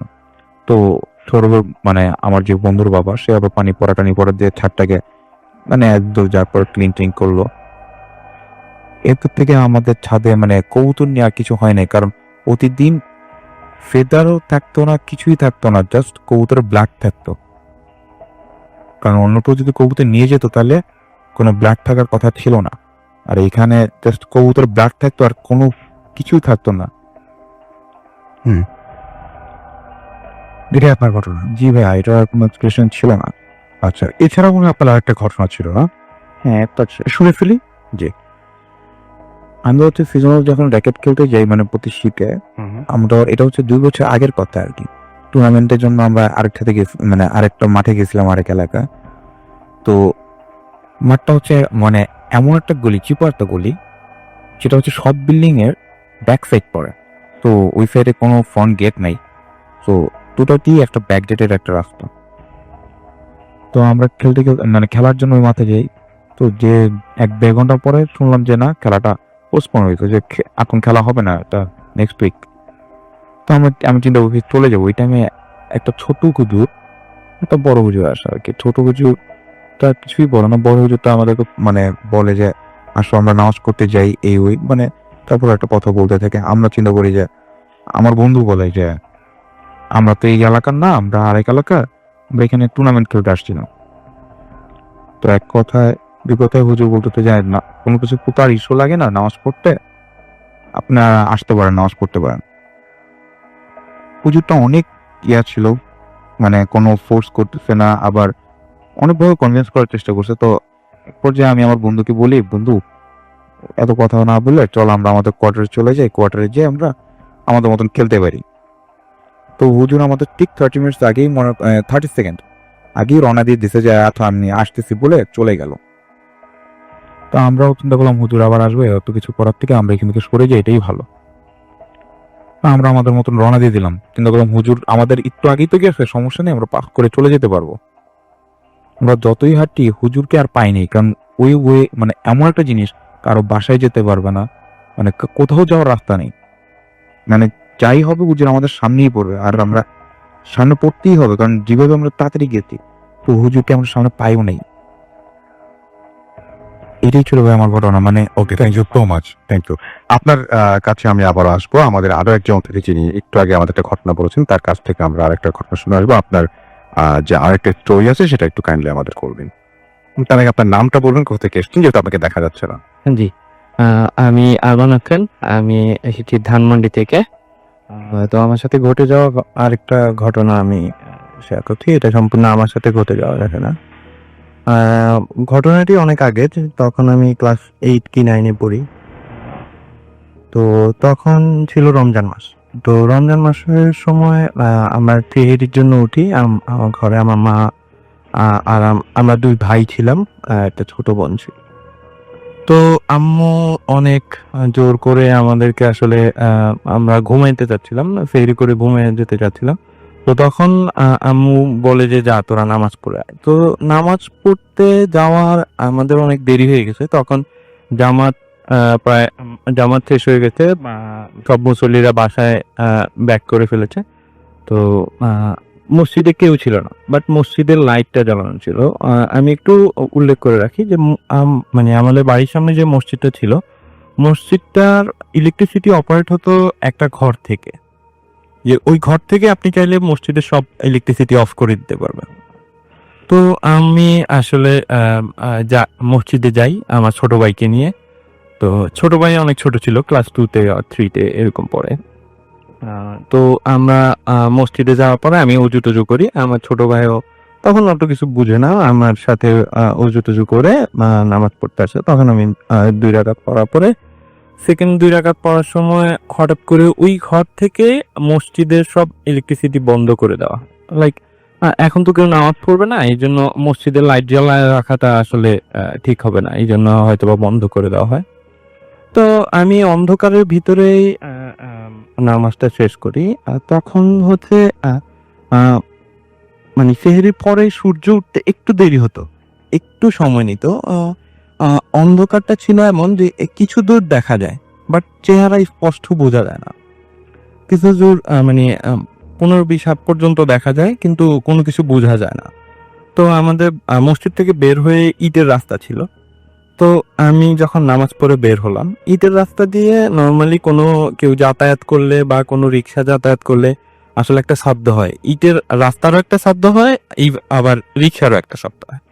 তো আমি মসজিদ থেকে বের হয়ে রাস্তায় আসার সাথে সাথেই আমার সামনে দিয়ে একটা রিক্সা পাস করলো। অনেক ঝনঝন আওয়াজ করে রিক্সা পাস করলো। আসলে এমনি নর্মালি রিক্সার আওয়াজটা কিন্তু নর্মাল ডেতে অনেক দূর পর্যন্ত শোনা যায়, ঠিক আছে। তো আমি রাস্তায় বের হয়েছি, রাস্তা বের হওয়ার সাথে সাথে দেখলাম যে আমার রাস্তার অপোজিটে একটু দূরে আমাদের পারিবারিক কবরস্থান। তো কবরস্থানের ওইখানে কেউ একজন দাঁড়িয়ে কবরের দেয়ালের মধ্যে হাত রেখে কান্না করতেছে। তো আমি আসলে তখন আমার কোনো সেন্স কাজ করে না যে আমি কি করতেছি বা আমি কি করব, এরকম কোনো সেন্স কাজ করে না। আমার ছোট ভাই আমার পিছনে ছিল। তো আমি আস্তে আস্তে বাড়ির দিকে মুভ না করে আমি ওই যে কবরস্থানে দাঁড়িয়ে থাকা ওই লোকটার দিকে মুভ করছিলাম। তো আমার সন্দেহ হলো আমার বাড়িতে মুয়াজ্জিন, যিনি আমাদের মসজিদের মুয়াজ্জিন, যিনি উনি আমার জ্যাঠা। তো আমি সন্দেহ করছি যে হয়তোবা আমার জ্যাঠা হবে, উনি কবর জিয়ারত করে হয়তোবা দোয়া টোয়া করতেছে। অনেক সময় দেখা যায় যে দোয়ার সময় মানুষ কান্না টান্না করে, এরকম। তো আমি আসলে দূর থেকেই প্রথমবারই একটু যাওয়ার পরেই আমি ডাক দিলাম যে জ্যাঠা নাকি, বাট ওই দিক থেকে কোনো আওয়াজ আসছে না, ওই দিক থেকে সম্পূর্ণ চুপ। আমি তখন আমার ছোট ভাই আমাকে পরে এটা শেয়ার করে যে ও আমার হাত ধরে টানছিল যে ভাইয়া বাড়ির দিকে আসো, এটা ঠিক হচ্ছে না। বাট আমি কোনো কিছু তোয়াক্কা না করে আমি ওই দিকেই যাচ্ছিলাম, আমার কনসেন্ট্রেট সব ওই লোকটার দিকেই, যে কবরস্থানের পাশে দাঁড়িয়ে আছে। তো আমি এক কদম 2 কদম আস্তে আস্তে তার দিকে যাচ্ছিলাম এবং তাকে ডাকছিলাম যে জ্যাঠা আপনি কি কান্না করতেছেন অথবা কবর জিয়ারত করতেছেন। আমি ডাকতে প্রায় ওনার সাথে আমার সাথে ডিস্টেন্স হবে 3 কি 4 হাত। তো 3-4 হাত ডিস্টেন্সে আমি একটু রাগান্বিত স্বরে ডাকলাম যে জ্যাঠা নাকি, আপনি কথা বলতেছেন না কেন। ঠিক আছে। তো 3-4 হাত দূরত্ব থেকে ওই অবয়বটা আমার দিকে ফিরলো। মানে তখন রাসেল ভাই আমার সিচুয়েশনটা এমন, আমি আসলে কি করব বুঝতেছি না, আমি আসলে কি করে ফেলেছি সেটাও বুঝতেছি না। তো উনি যখন আমার দিকে মুখটা ঘোরালো, মুখটা দেখে আমি একেবারে অবাক। মুখটার এক্সপ্রেশন আমি কিভাবে দিব, মানে কারো মুখ যদি আগুনে জ্বলে যাওয়ার পরে যেই পোড়া মাংসগুলো নিচের দিকে ঝুলে থাকে, চেহারাটা অবিকল তেমন, মানে মনে হচ্ছে যে তার চেহারাটা যেন কেউ একজন ঝলসে দিয়েছে, ব্যাপারটা এরকম। তো আমি আসলে খুবই খুবই ভয় পেয়ে যাই। আমি পরে জাস্ট আমার মনে আছে যে আমি আরেকবার বলছিলাম যে আপনি জ্যাঠা না। তো এইটার পরে আসলে আমি আর নিজেকে ধরে রাখতে পারি নাই, আমি সেন্সলেস হয়ে পড়ে যাই। তো পরে 3 ঘন্টা পর আমার একটা জ্ঞান আসে, আমার কাকা আর কি আমাকে সেখান থেকে নিয়ে আসে। পরে আমি জ্ঞান আসার পরে কাকাকে জিজ্ঞেস করলাম, কাকা বললো যে তুমি কবরস্থানের সামনে শুয়েছিলাম, সেন্সলেস অবস্থায় পড়েছিলাম, আমরা তোমাকে সেখান থেকে নিয়ে আসছি। এবং আমার ছোট ভাই বলে যে তুমি মসজিদ থেকে বের হওয়ার পরেই তোমার সেন্স ছিল না, তুমি আসলে আমি বাড়ির দিকে টানতেছিলাম তোমাকে, তুমি আমার দিকে আসতেছিলা, তুমি কবরস্থানের দিকে যাচ্ছিলা। এই ছিল আমার ঘটনা। ধন্যবাদ আপনাকে। আমরা এখন যেটা করব সেটা হচ্ছে আরো একটা ইমেল, এটাও অনেক পুরনো সময়ের, সেটা আমি একটু পড়ে শোনার চেষ্টা করছি। আশা করছি যে এটা আপনাদের ভালো লাগবে এবং আমি বিশ্বাস করি যে এটা এর আগে পড়া হয়নি। যাই হোক, আমাকে যেভাবে লিখছেন আমি সেইভাবেই পড়ার চেষ্টা করছি এবং আশা করছি যে এর মাঝখানে আচ্ছা আমি একটু ফেসবুকটা মনে হয় একটু দেখে আসা উচিত, কারণ আপনারা অনেকক্ষণ ধরে লিখছেন, আমরা কিছু বলতে পারছি না। আমি একটু পড়ে আসি ফেসবুকটা। আমাদের যে রেডিও ফুটকির পেজ, সেখানে অনেকেই আছেন। এমডি শাহিন রেজা আমাদের সাথে আছেন, খুব ভয় লাগছে। এমডি দুলন আমাদের সাথে আছেন এবং আমাদের সাথে আছেন শাকিলানুর তালুকদার এবং আমাদের সাথে আছেন দেখতে পাচ্ছি খন্দকার চিশিক, এছাড়াও আমাদের সাথে আছেন পাপিউর রহমান, আমাদের আছেন আতিফ আহমেদ, এছাড়াও তাতরিফ রাজ রাহাত আমাদের সাথে আছেন, তপু দাস আমাদের সাথে আছেন, আমি শেখ আমাদের সাথে আছেন, আমাদের সাথে আছেন পাইক আহমেদ, এছাড়াও আছেন মোহাম্মদ মুনির হুসাইন আমাদের সাথে, প্রিয়াঙ্কা সরকার আমাদের সাথে আছেন, সবুজ ইসলাম আমাদের সাথে আছেন, মিম আমাদের সাথে আছেন, অরণ্য নাহিদ আমাদের সাথে আছেন, ফারিয়া খন্দকার আমাদের সাথে আছেন, নাজমা আক্তার আছেন আমির মিষ্টি হৃদয়, এছাড়াও আব্দুল্লাহ শিকদার, জে আর জহির রাজ আছেন আমাদের সাথে, এইচ জে জনি আছেন দেখতে পাচ্ছি, অমর আমাদের সাথে আছেন দেখতে পাচ্ছি, নাইম রায়হান, নাহিয়ান মিতুল আমাদের সাথে আছেন, নিপা সুলতানা আছেন ফাতেমা বিনতে আশরাফ, আলু আক্তার আভা আমাদের সাথে আছেন দেখতে পাচ্ছি নাহিদ আমিন, এছাড়াও আছেন রুখসানা রকফি, এম এস খান আমাদের সাথে আছেন, লিটন আছেন আমাদের সাথে নাটোর থেকে আমাদের সাথে আছেন দেখতে পাচ্ছি, এছাড়াও আরিফ হোসাইন, মোহাম্মদ ইউসুফ আমাদের সাথে আছেন আরো দেখতে পাচ্ছি, এছাড়াও ইমন হৃদয় এবং আমাদের সাথে আছেন তিনিই বলেছেন যে মেইল পড়তে বা ইমেল পড়তে তিনি বলেছেন যে সেটাতে তার কাছে বেশি ভালো লাগে। শ্রী পলাশ চক্রবর্তী কৌশিক আমাদের সাথে আছেন এবং তিনি বলেছেন যে 1000 কমেন্ট করেছি কিন্তু আমার নাকি চোখে পড়েনি, কিন্তু আপনি 1000 কমেন্ট করেছেন কিনা আমি জানি না, তবে চোখে পড়লে নিশ্চয়ই পড়তাম, কারণ আপনার সাথে আমার আপনার চোখে পড়বেন নাকি আমি পড়বো না এরকম কোনো কারণ নেই। নাদিয়া নওরিন আমাদের সাথে আছেন টঙ্গী কলেজ গেট থেকে আমাদের সাথে, এছাড়া আমাদের সাথে আছেন চারাফাত আলী আছেন আমাদের সাথে, তানজিলা আক্তার শিলা খুলনা থেকে শুনছেন, রুবেল ডি মারাক আমাদের সাথে আছেন দেখতে পাচ্ছি, ব্যর্থ ছেলে আমাদের সাথে আছেন দেখতে পাচ্ছি এবং তিনি বলছেন যে এর থেকে ভয়ানক কাহিনী আমি বানিয়ে বলতে পারি, সেই জন্য আপনি সিলেক্টেড হননি সম্ভবত। আমার সাথে আছেন দেখতে পাচ্ছি শাহরিয়ার আহমেদ মাইম, আমার সাথে আছেন দেখতে পাচ্ছি সাফায়াতুল ইসলাম নিলয়, আছেন আমাদের সাথে এমডি জামিউল ইসলাম তুহিন, রাহাত খান রাহুল আমাদের সাথে আছেন দেখতে পাচ্ছি ইমন খান হৃদয়, এছাড়াও আছেন আমাদের সাথে দেখতে পাচ্ছি ইমন আমাদের সাথে আছেন দেখতে পাচ্ছি রুবেল, আছেন আমাদের সাথে রাফিয়া আহমেদ, আছেন আমাদের সাথে এম এ আজিজ, আছেন ইমন, আচ্ছা নাইম রেহান আমাদের সাথে আছেন দেখতে পাচ্ছি আরো অনেকেই। থ্যাংক ইউ ভেরি মাচ আমাদের সঙ্গে থাকার জন্য এবং টুইটারে অনেকে আমাদের সাথে লিখছেন। মুর্শিদাবাদ লালগোলা থেকে শুনছেন হানিফ, এছাড়াও আমাদের সাথে দুর্জয় রয় থেকে স্টোরিটা তার কাছে ভালো লেগেছে সেটা তিনি জানিয়েছেন। আমাদের সাথে আরো অনেকেই আছেন। আমি চলে যাচ্ছি আমাদের ঘটনায় এবং আশা করছি এই ঘটনাটি আপনাদের ভালোই লাগবে। তো পড়ে শোনাই যেভাবে লিখেছেন সেভাবেই এবং দেখা যাক কেমন লাগে আপনাদের কাছে। লিখছেন, আসসালামু আলাইকুম রাসেল ভাই, আশা করি ভালো আছেন। ঘটনাটি স্টুডিওতে এসে বলা আমার পক্ষে সম্ভব নয়, তাই ইমেল করে পাঠালাম। কথা না বাড়িয়ে সরাসরি ঘটনায় চলে যাই। এখন যে ঘটনাটি বলবো সেটি 90-এর দশকের ঘটনা, বড় ভাইয়ের মুখে শোনা। আমি যখন নিউ টেনে উঠি তখন আমি আর আমার ফ্রেন্ড সাইদুর মিলে প্রতি শীতের সন্ধ্যায় আমাদের গ্রামের একটি দোকানে বসে ভূতের গল্পের আসর বসিয়ে দিতাম। গ্রামের মুরব্বীদের চা পান খাইয়ে অথবা মুড়ি চিবোতে চিবোতে প্রতিদিন গল্পের আসরটা জমিয়ে তুলতাম। তেমনি একদিন দোকানে আলাউদ্দিন ভাই আসেন।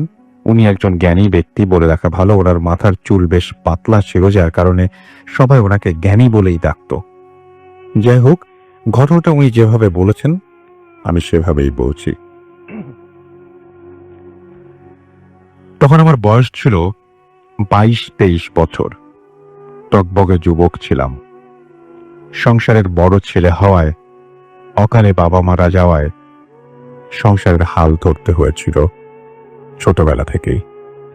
তখনকার দিনে বারকি বালি বোঝাইকৃত নৌকা চালিয়ে সংসার চালাতাম। বৈঠা বেয়ে 15-20 কিলোমিটার পথ পাড়ি দিয়ে বালি বোঝাই করে এনে সুনামগঞ্জ শহরের শিপু ভাইয়ের ঘাটে বিক্রি করতাম। সেদিন বালি আনলোড করার পর শিপু ভাই বললেন, এখন আমার কাছে টাকা নেই, বিকেলে লঞ্চ ঘাট এসে নিয়ে যেও। যেহেতু উনি সম্পর্কে বড় ভাই হন, তাই মনে মনে না বললেও মুখে হ্যাঁ বলে চলে আসলাম। বাড়িতে এসে গোসল সেরে হাঁটা ধরলাম ইব্রাহিমপুরের দিকে। তখনকার দিনে আমাদের গ্রামে খেয়া ঘাট ছিল না, তাই ইব্রাহিমপুরের খেয়া পার হয়ে লঞ্চ ঘাটে গেলাম। সেখানে হিন্দু বাবুর হোটেলে বসে অপেক্ষা করতে লাগলাম। উনি আসছেন না। 15-20 মিনিট অপেক্ষা করার পর হঠাৎ তন্দ্রা নেমে এলো। কখন যে ঘুমিয়ে পড়েছি নিজেও বলতে পারি না। ঘুম ভাঙলো হোটেলের কর্মচারীদের ডাকে। উঠে দেখি রাত 10টা। নিজেকে বিশ্বাস করতে পারলাম না। মনে হলো এই তো একটু আগে চেয়ারে বসেছিলাম, তাহলে কখন ঘুমালাম? আর কখন বা বিকেল সন্ধ্যা পার হয়ে রাত 10টা হয়ে গেল। সেকালের রাত 10টা মানে রাত পুরোপুরি গভীর। কি আর করব, নিরুপায় হয়ে বাড়ির পথ ধরলাম। পকেট পুরো ফাঁকা, খেয়া ভাড়া দেওয়ার মতো পয়সাও নেই। তাই নিয়ে অবশ্য চিন্তা ছিল না, কেননা মঙ্গল মাঝি আমার পরিচিত লোক। খেয়া পার হয়ে মঙ্গল মাঝির কাছ থেকে 2টো বিড়ি চেয়ে নিলাম। পকেটে বিড়ি রেখে ভাবতে লাগলাম কোন রাস্তায় বাড়ি যাব। যদি গ্রামের মেইন রাস্তা ধরে হাঁটি তাহলে দেরি হয়ে যাবে, তাই নদীর পাড়ের রাস্তা ধরে হাঁটা শুরু করলাম। গভীর রাত, চন্দ্রিমার আলোয় চারিপাশ কেমন ঝলমল করছে। চারিদিকে ঝিঝি পোকার ডাকে পরিবেশটা যেন ভুতুড়ে হয়ে উঠেছে। হিন্দুহাটি পার হয়ে একটা বিড়ি ধরালাম। বিড়ি খেতে খেতে যখন বকুলের বাড়ির সামনে আসলাম, তখন ভাবলাম এখন বাড়ির উঠোনে ধরে এগোবো। যখনই নদীর পাড় থেকে উঠোনে উঠতে যাব, তখনই চোখে পড়ল উঠোনে 2জন ব্যক্তি হাঁটাহাঁটি করছেন। পরনে সাদা জুব্বা, মাথায় পাগড়ি। দেখতে মানুষের মতো হলেও সাধারণ মানুষের চাইতে বেশ লম্বা, আনুমানিক 10 ফিট। দেখতে দেখতে তারা 2জন বাড়িতে থাকা কদম গাছটির সামনে লম্বা হয়ে উঠল। আমার তো চোখ কপালে উঠে গেল। এইটা কি দেখছি আমি? চোখ দুটো একেবারে ছানা বড়া হয়ে গেছে। নিজেকে সামলে ফের নদীর পাড়ের রাস্তা ধরে হাঁটা শুরু করলাম। ভেতরে ভেতরে আমার জানা সব সূরা আর দোয়া কালাম পড়তে শুরু করলাম। যখন আমি হাঁটি, সাদা জুব্বা পরা ছায়া দুটো আমার সাথে সাথে হাঁটে। আমি হাঁটা বন্ধ করলে ছায়া দুটোও হাঁটা বন্ধ করে দেয়। আমার আর বুঝতে বাকি রইল না কিসের পাল্লায় পড়েছে। হঠাৎ মনে হলো আমার পকেটে একটা বিড়ি আছে। চট করে বাড়িয়ে জ্বালিয়ে ফেললাম। নিমিষেই যেন বিড়িটা শেষ হয়ে গেল। কি করব ভাবছি আর ঘামছি। ঘেমে ঘেমে ভিজে গেছি। দোয়া পড়তে পড়তে কিছু দূর এগোবার পর ধপাস করে আস্ত একটা বাঁশ ঝাড় সামনে পড়ে গেল। ভয়ে দম বন্ধ হয়ে যাওয়ার উপক্রম। একবার ভাবি বাঁশের ওপর দিয়ে চলে যাব, কিন্তু মুরব্বীদের মুখে এমন অনেক ঘটনা শুনেছি যে বাঁশের ওপর দিয়ে হেঁটে যাওয়ার চেষ্টা করলে নাকি বাঁশ ঝাড় সহ মানুষকে ওপরে উঠিয়ে নেয়। তাই ভয়ে ভয়ে হাঁটু সমান নদীর পানি ভেঙে বাঁশঝাড় পার হলাম। আশেপাশে তাকালাম, এবার ছায়া দুটো চোখে পড়ল না। তবুও দোয়া পড়ছি। মনে মনে স্থির করলাম নদী পার দিয়ে ছেড়ে মেইন রাস্তা ধরে বাড়ি ফিরব। কিন্তু মেইন রাস্তা ধরে যেতে হলে শ্মশানের পাশ দিয়ে যেতে হবে। ঠিক করলাম শ্মশানের রাস্তা ধরেই যাব। যেই ভাবা সেই কাজ। দোয়া পড়তে পড়তে হাঁটছি, আর কিছু দূর এগুলোই শ্মশান। শ্মশানের 7টা গাছ ছিল, এখনো আছে গাছগুলো। এর ঠিক কিছুটা আগে বড় বড় 2টো অশ্বত্থ গাছ। গাছগুলোর দিকে চোখ পড়তেই দেখলাম কারা যেন আগুন পোহাচ্ছে। সময়টা শীতকাল ছিল, তাই ভাবলাম হয়তো আশেপাশের বাড়ির কেউ হবে। মনে খানিকটা সাহস সঞ্চার করে অত মানুষের দেখা পেয়েছি, কিন্তু আমার ধারণা সম্পূর্ণ পাল্টে গেল যখন দেখলাম আগুনের কুলডলি 2টি হাওয়ায় ভাসতে ভাসতে উপরে উঠছে। ভয়ে শরীর লোম সব দাঁড়িয়ে গেল। প্রচন্ড শীতের মাঝেও ঘামতে ঘামতে বৃষ্টি গেলাম। আবার সেই নদীর পাড় ধরে হাঁটতে লাগলাম। সামনেই বাঁশবাগান, জায়গাটার নাম খালের পাড়। চাঁদনি রাতেও জায়গাটা খুটখুটে অন্ধকার।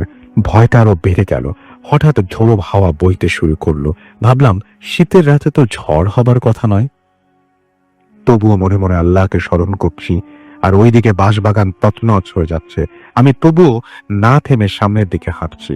বাঁশবাগান পার হতেই সামনে একটা পুকুর পড়ল। কালো কুচকুচে তার রং। কুকুর পড়ল। কিছু সময় পরে কুকুরটা সাদা ঘোড়ায় পরিণত হলো। আমি তখনও দোয়া পড়ছি আর এগোচ্ছি, কিন্তু ওই জিনিসটা নির্দিষ্ট পরিমাণ দূরত্ব বজায় রেখে হাঁটছে। কিছুক্ষণ পরে ঘোড়াটি আবার একটা বিশাল হাতিতে পরিণত হলো। এরপর আর এগোচ্ছে না, সামনে দাঁড়িয়ে আছে। মনে হচ্ছে সামনে যাওয়া তার মানা। আর কিছু দূর হাঁটলেই বাড়ি পৌঁছে যাব, কিন্তু আর এগোতে পারছি না।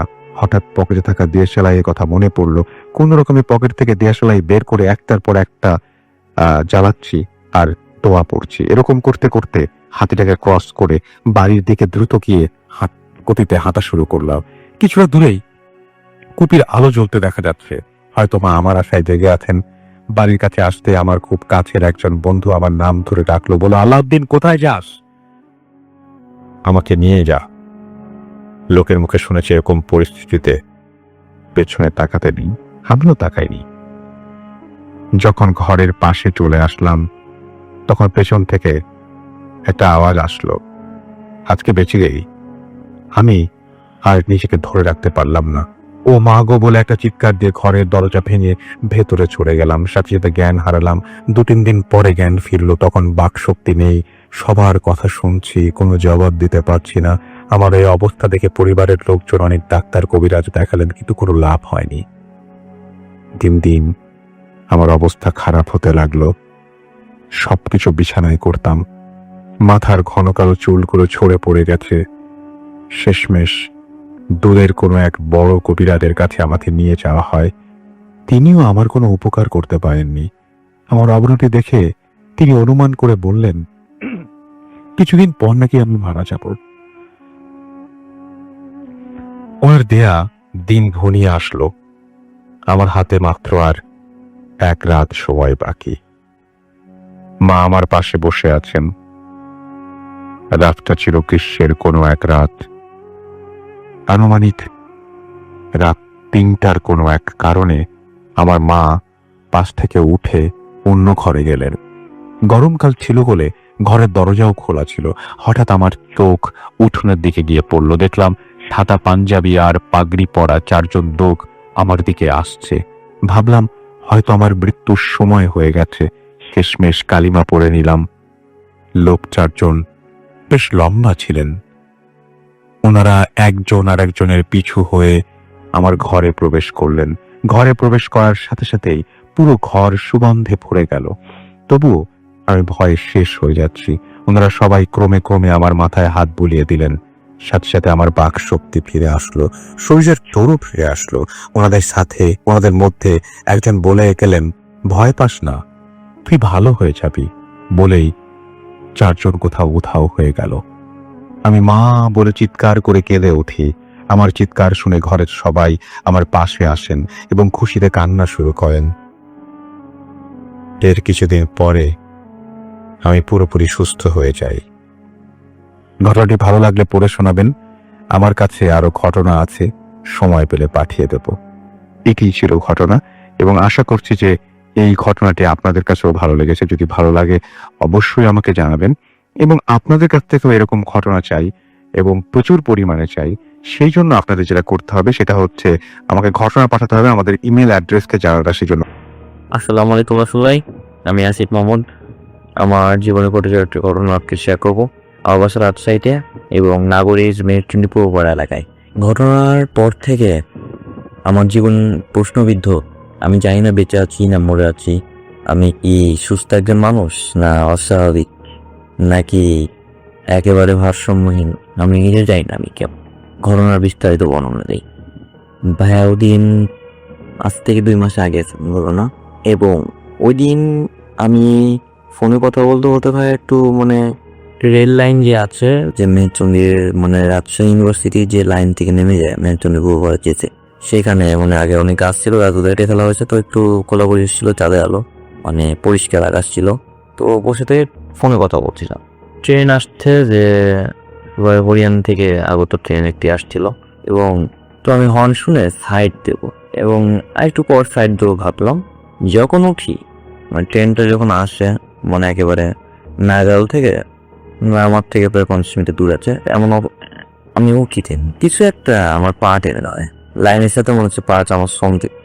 আমি একেবারে ভয় পেয়ে যাই না। ট্রেনটা যদিও আটকে আসছিল, তো আমি বুঝতে পারি আজকে আর আমার রক্ষা নাই। আমি সব শত্রু, বন্ধু, পরিবার, আপনজন, প্রিয় মানুষ সবার মুখগুলো একবার করে মনে করে নিই। আমার যে মা আছে তাকে মানে স্মরণ করি, ছোট ভাইটা, প্রিয় মানুষটা সবাই একবার করে স্মরণ করি, এবং আমি মৃত্যুর জন্য আসলে প্রস্তুত হয়ে যাই। মানে আজ এখন আমার সামনে আসলে আমি জানতে জাস্ট কবজ করে নিই, আমি তৈরি হয়ে যাই। আমার বাঁচার কোনো উপায় ছিল না। ফোনটা পকেট মানে হাতে ছিল, পকেটে রেখেছিলাম, পকেটকে বের করে সাইডে ফেলে দিই, এবং আমি তৈরি হয়ে যাই। আল্লাহর নাম নিত্যাকে একেবারে আশেপাশে কেউ ছিল না, মানে আমাকে যে উদ্ধার করবে আশেপাশে কেউ ছিল না। আল্লাহর নাম নিতে থাকি, সূরা ইখলাস পড়তে থাকি। কিছুক্ষণ পর ভাই যখন ট্রেনটা একেবারে কাছে চলে আসে, আমি জোরে করে আল্লাহু আকবার করে চিৎকার করি। চিৎকার নয়, মনে মাঝারি ভাবে আল্লাহু আকবার বলি। তো যখন আল্লাহু আকবার বলি, ট্রেনটা কেন যেন আমার শরীরের ভেতর দিয়ে আসলে চলে যায়, এবং আমি নিজেকে বিশ্বাস করতে পারি না। আমি ভাবি যে আমি আর বেঁচে নেই, যে বেঁচে নেই, আমাকে কবরে শোয়ানো হবে, অনেক মানুষ আসবে, কান্নাকাটি হবে, আমি দেখবো সবাইকে। এগুলো চিন্তা ভাবনা মাথা ভেতর ঘুরছে, কে দেখতে আসবে আমায়, কে কাঁদবে আমার জন্য, আমি এগুলো যা একটু ভাবছি। মনকান নাকি আসবে আমার প্রশ্ন করবে। তো ভাই কেমন যে অনুভূতি, এটা জাস্ট আমি বুঝছি।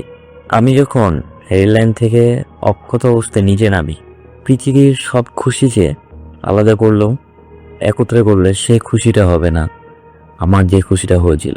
মৃত্যুর মুখ থেকে বেঁচে আসার যে এতটা আনন্দ, সেদিন আমি বুঝেছিলাম ভাইয়া, আমি জীবনকে আসলে আগের থেকে অনেক আরো বেশি ভালোবাসি এই যুবকটা সেদিনের পর থেকে। এবং কি হয়েছিল আমার সেটা আমি জানি না, বাসায় গিয়ে কোনো কিছু না বলে বমি করে দিই, এবং আসলে অসুস্থ হয়ে পড়ি, ঘুমিয়ে যাই। ঘুমের ট্যাবলেট 4টা খেয়েছিলাম, ঘুমিয়ে যাই। সকালবেলা উঠে বাইরে বের হই, আর অমিনাসুল ভাই একটা অদ্ভুত ঘটনা আমার সাথে ঘটতে থাকে। আমি হাঁটছি, মনে হচ্ছে শরীরে আমার কোনো ওজন নাই, এবং এটা প্রথমত তো এগুলি মনে হচ্ছে। দ্বিতীয়ত আমি দুজনের সাথে দেখা হয় আমার, যারা একজন 17 মাস আর আরেকজন 1 বছর 1 মাস কি 1.5 মাস, 1 বছর 1 মাস কি 1.5 মাস হবে, 13 কি 13.5 মাস হয়েছে মারা যাওয়া। দুইজনকে আমি দেখি, আমি নিজের চোখে বিশ্বাস করতে পারি না, আমি একটু ভয় পেয়ে যাই। ঘটনা আকস্মিকতা, একটু ভয় পাওয়ারই কথা। ভয় পেয়ে যাই, নিজেকে মানে বিষয়টা নিশ্চিত হওয়ার জন্য একটু ঠান্ডা পানি চোখের ছিটা দিই। আমি দেখছি না, সত্যি আসলে আমি দেখছি, এবং শুধু তাদের দুজনকে নয়, সম্প্রতি যারা মারা গিয়েছে 2 বছর 3 বছরের মধ্যে, আমি সবাইকে দেখছি। এবং তারা যাচ্ছে, যাওয়া আসা করছে, চলাফেরা করছে, জীবিত মানুষের মধ্যে দিয়েই তারা যাওয়া আসা করছে। তারা কোনো প্রকার মানে বাধা বিপত্তিতে তারপর দেওয়ালের মধ্যে দিয়ে ঢুকে যেতে পারছে, বা তাদেরকে গাছে গাছ বা তাদের কোনো প্রতিবন্ধকতা নেই, আর যেখানে সেখানে যেতে পারছে। নিজেকে অসহায় মনে হচ্ছিল, পাগল মনে হচ্ছিল, কি করবো বুঝতে পারছি না। এবং আমাকে ধীরে ধীরে ধীরে ধীরে বিষণ্ণতা গ্রাস করছি, আমি কি করবো বুঝতে পারছিলাম না ভাইয়া। এক পর্যায়ে আমি পরিবারের সাথে শেয়ার করি, যদিও একটু বকা খেতে হয়েছে, তো এক হুজুরের শরণাপন্ন হই। তো তিনি যা ব্যাখ্যা দেন যে সেদিন আমাকে কোনো জিন বাঁচিয়ে দিয়েছে, এবং বর্তমানে মানে আমি যেগুলো দেখছি সেগুলো জিনেরই কাজ। সে আমাকে এটা বোধ করাতে চায় যে মৃত মানুষ জীবিত মানুষের মধ্যে তফাৎ কি, বা মৃত মানুষরা আসলে কেমন ভাবে জীবনযাপন করে, আমাকে সেটা নাকি বোঝাতে চায়। তোর বিষয়টা যদিও আমার কাছে প্রথম ভয়ঙ্কর লাগতো, এখন আমি এই বিষয়টার সাথে ধীরে ধীরে ইউজ টু হয়ে যাচ্ছি। এবং দোয়া করবেন, বিষয়টা যদিও আগে থেকে একটু উন্নত হয়েছে, আমি তাদেরকে এখন খুব একটা দেখি না। ঘটনা রেকর্ড করার কিছুক্ষণ আগেও বাইরে থেকে দেখে আসলাম। এগুলো আর না বলি ভাইয়া, একেবারে মানে এগুলো বলতেও ভালো লাগে না। সবাই ভূত FM দীর্ঘজীবী হোক, আপনারও দীর্ঘজীবী কামনা করি। সবাইকে আমার সালাম, আসসালামু আলাইকুম। Radio Omni. FM.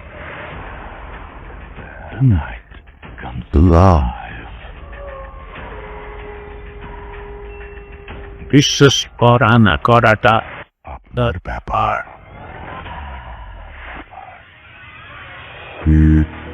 ঠিক তাই, বিশ্বাস করা বা না করাটা আপনার ব্যাপার। Your listening to radio food টেরে দ্য প্যাম, আমি রাতের সাথে, এবং এখন ঘড়িতে সময় রাত 1:41। আজকের মতো এখানেই বিদায় নিতে হবে। যাওয়ার আগে জানিয়ে যাই আমাদের ইমেল অ্যাড্রেস কি। আমাদের ইমেল অ্যাড্রেস হচ্ছে cookfm@radiohurti.fm, which is BATWTFM@RADIOFORT.FM। আপনার নাম, ঠিকানা এবং ফোন নাম্বার সহ আপনার জীবনে ঘটে যাওয়া বা আপনার জানা সেরা ঘটনা লিখে পাঠিয়ে দিন আমাদের কাছে। ঘটনার শুরুতে অবশ্যই উল্লেখ করুন যে ঘটনাটি আপনি স্টুডিওতে এসে শেয়ার করতে চান, নাকি আপনি চান আপনার ঘটনা আমরা পড়ে শোনাই। যারা দেশের বাইরে রয়েছেন তারা সরাসরি অডিও ক্লিপ পাঠাতে পারেন বা লিখেও পাঠাতে পারেন ঘটনাটি।